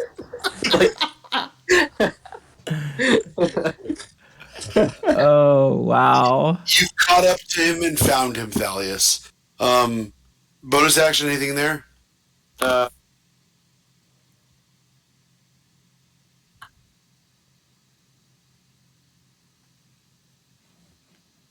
shout to everyone. I got him right it. here in front of me.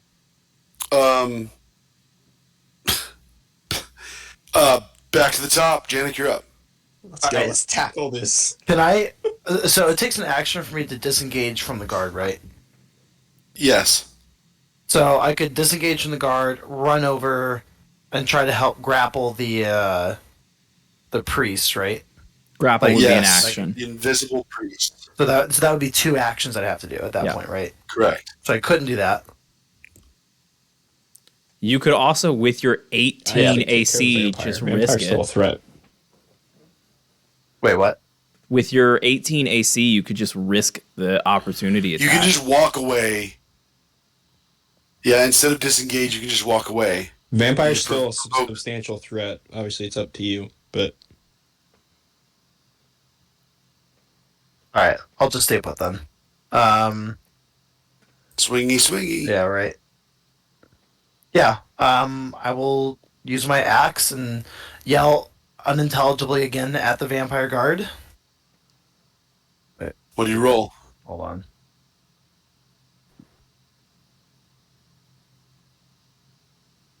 $23. 23 barely hits. So 9 damage. 9 damage goes on the vampire.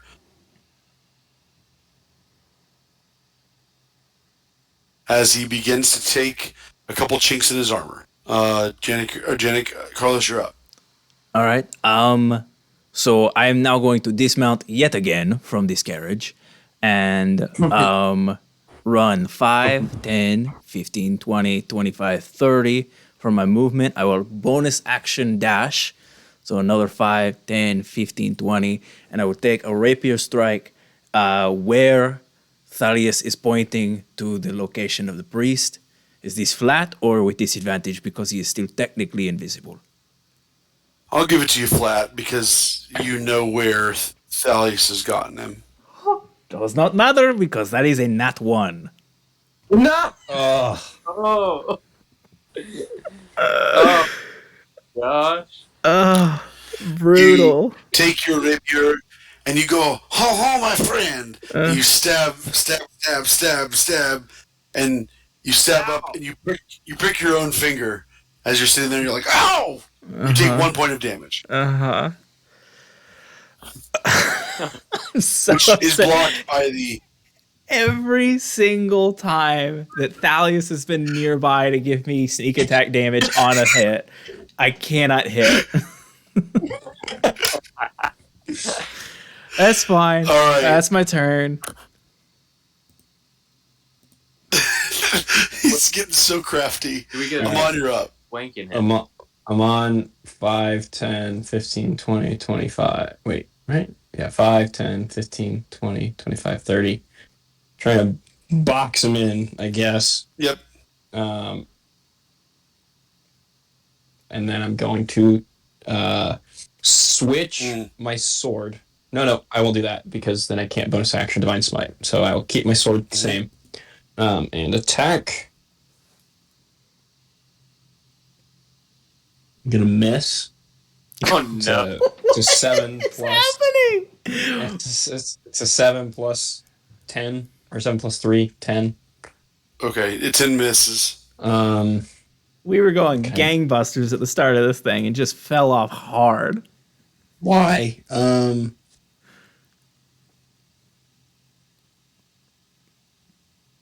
Could do anything.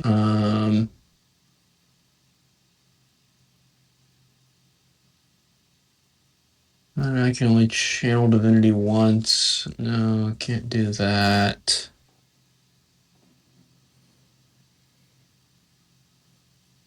Oh, that's it. I mean, that's. Oh, wait. All right. Theoretically, he has pointed him out. Does that mean I can see him? No. Dang it.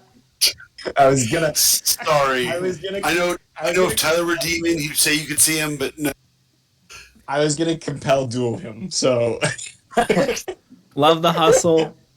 Not today.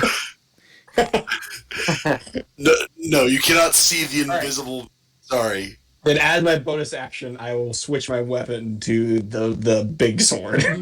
Sounds good. All right. Can I see him? Anyways, back to the priest. His emotions. The skeleton will jump out and come behind Janik and swinging at Janik.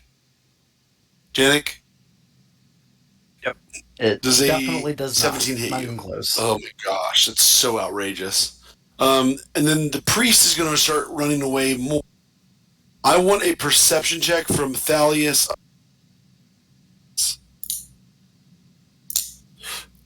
Tickle. All right. Perception check. A perception check. Here we go. Connor, I need a perception check from you as well. Okay. 22 for Thalius. Thalius. Nat 1. All right. Man. Carlos. Garbage today. Perception check for Carlos. 19. All right.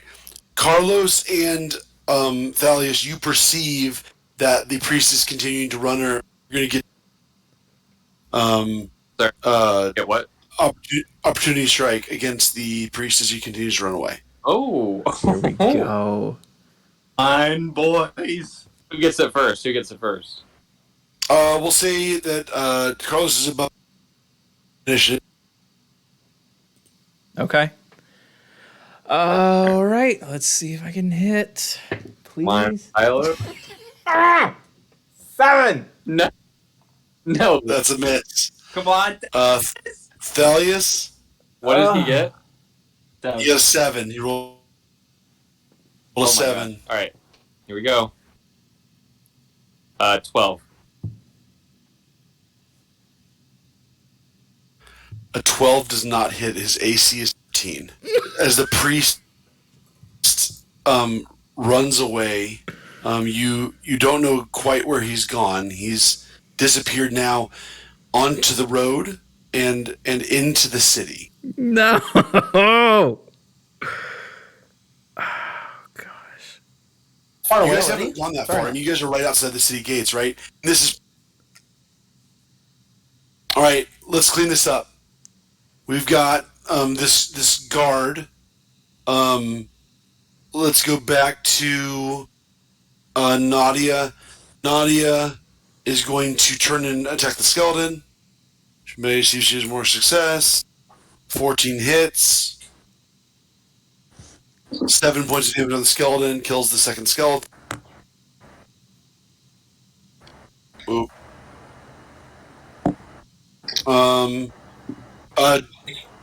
We have Thalius, you're up. I'm gonna use my action again to try to find where the priest went. Try to follow that trail. Go ahead and roll another survival check. Okay.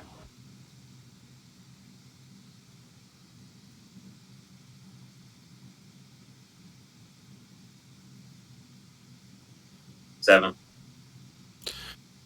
The trail started to go cold. You know he went away from you, probably towards the city gates, but you don't know exactly where. I use my movement to just pan the area south, kind of continuing to look, and Sounds good. use my bonus action to go like, "Ah, we had him! We had him!" And then back to Janik. Janik, you're up. All right. I want to cast See Invisibility. What? It's a little late on that one. Oh but, my gosh. Right, you know the direction of where he is. The range within you. Okay, so maybe I just misunderstood. Only I can see the invisible creatures, right? You can only see the invisible creatures. Okay. But you can cast it as long as you have. Do you have a second level spell left? Yeah, I've only used one. All right, you just sleep at second level, and I think that's it. Yeah. We're on this. How do you have see invisibility? It's in my second level. It's a Twilight spell Domain thing. cleric spell. There it is. Yeah, you can see. You can. You are where? You are where? You. At the back of the carriage. You see inside the gate, the priest running down the street, down the main. He be running. Whatever. Okay. What do you mean? He's dashing. I mean, for the amount of damage he's taken, seems. He's not like running. D&D not like mechanics dead, don't he's not really allow for like slower movement dead as you yet. get more hurt. He is hurt. Yeah. I'll say for the sake of this discussion that he's 60 feet or 60 or 70 feet away from you. I will take any remaining action I have to get as close as I can. All right, you're going to provoke an opportunity strike from the vampire. All right. A 23 hits. Yep. Ooh. You take 14 points of slashing. All right, so I go down to 14. So I take 9 damage, so I'm down to 7 health. Yep. Okay. And then you can move 60 feet towards him. Each box is 5? Yeah. Yes. But at that point we're kind of off map. Yeah. So he's gotten away twice. I'm gonna say that Michael will continue this for a minute here. Let's play out the guard situation real quick, and then I'll play out the chase with Michael for a second, and then we'll be done. Well, I can do something Amon, too. Amon, you're up. All right, Are you skipping me? Oh no, Carlos, you're up. Carlos, you're up. I'm sorry. Okay, I'm going to take order. off, and I'm going to run 60 feet in the direction that my other 2 party members are running. And then I would like to cast Detect Magic in order to kind of get a ping on where this priest is. Sure. That's fine. Detect Magic, does that take a minute though? Not if I cast it as an action. Copy that. Because you can do it for free.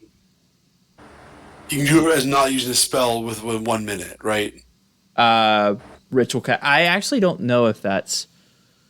Let me see real quick. I'm trying to pull my character sheet back up.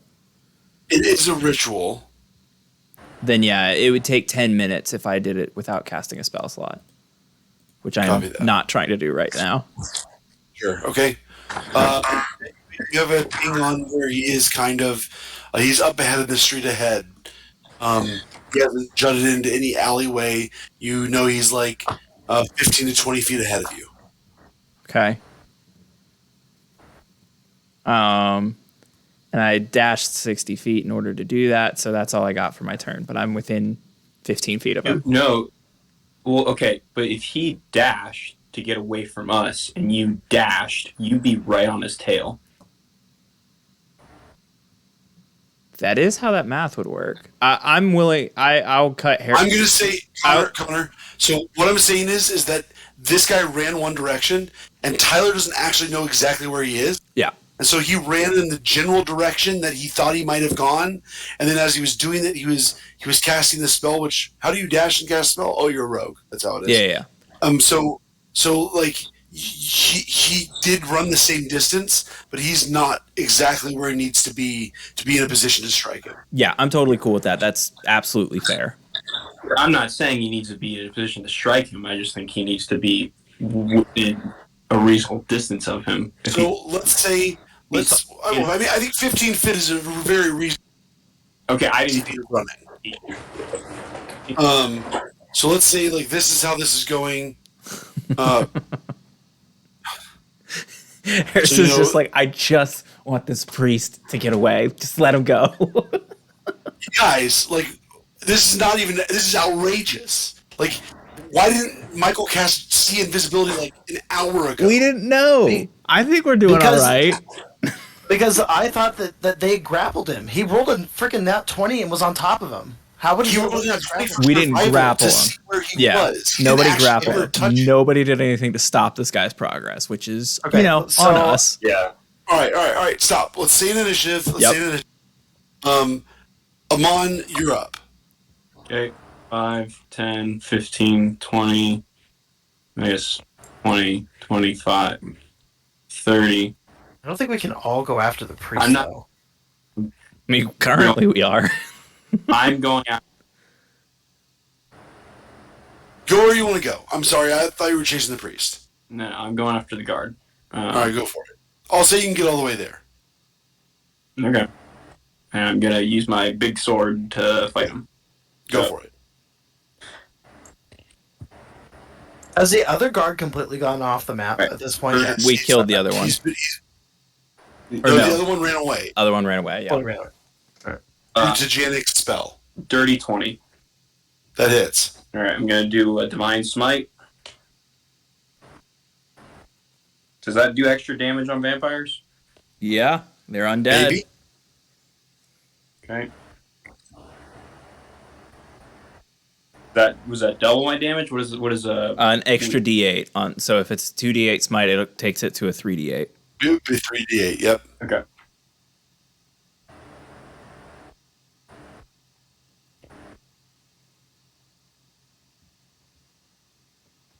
Okay, so that's 10 plus 8, 18, plus 5 is 23, plus 1 is 24 damage. It takes 24 damage as this guard just takes this slash across the chest, and he stumbles. You can see kind of this pus like coming out of him, and he looks very, very bad. The guard is going to try and polymorph into a bat, and he's going to try and fall away, which will provoke an opportunity strike. And okay. The 4 plus 3 is a 7. What does Nadia get?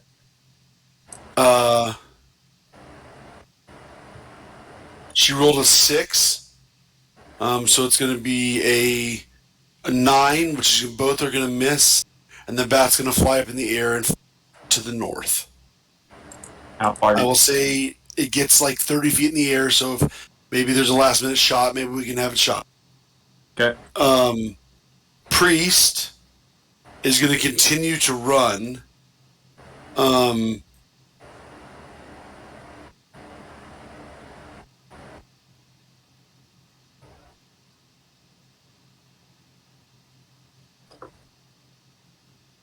Man.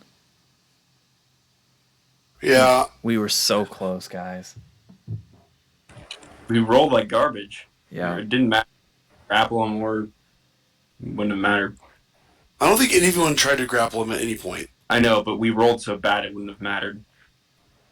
Yeah. I'm gonna give a disadvantaged attack from Carlos. I'm gonna give a regular attack from Janik. At the priest before he gets away to see if you guys can get him. Sure. He's low enough that some good strikes here will get him. So I'll give a disadvantage attack to Carlos for shooting in the general direction, and then Janik, I'm going to give you an on-point attack for him. All right. So you both have bows, right? Yeah. I was going to cast Guiding Bolt. That's fine. I'll give you that. That's fine. That's a 10 for me, so that's not going to hit. That's a nat 20, Harrison. You nat 20 to hit? Yep. All right, go ahead and roll your 4 d6s. It's 4d6s? Yeah.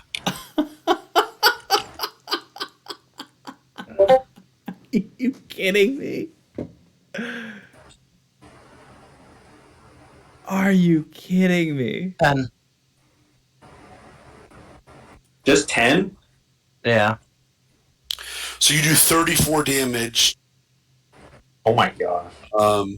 and the priest falls dead on the ground in the middle of the town as these sparks shoot out and house lights on either side of the street begin to turn on. And that's where we'll end tonight's session. Michael, what's up? Oh, wow. Wow. That was a heck of a last ditch effort right there. Subverting my expectations like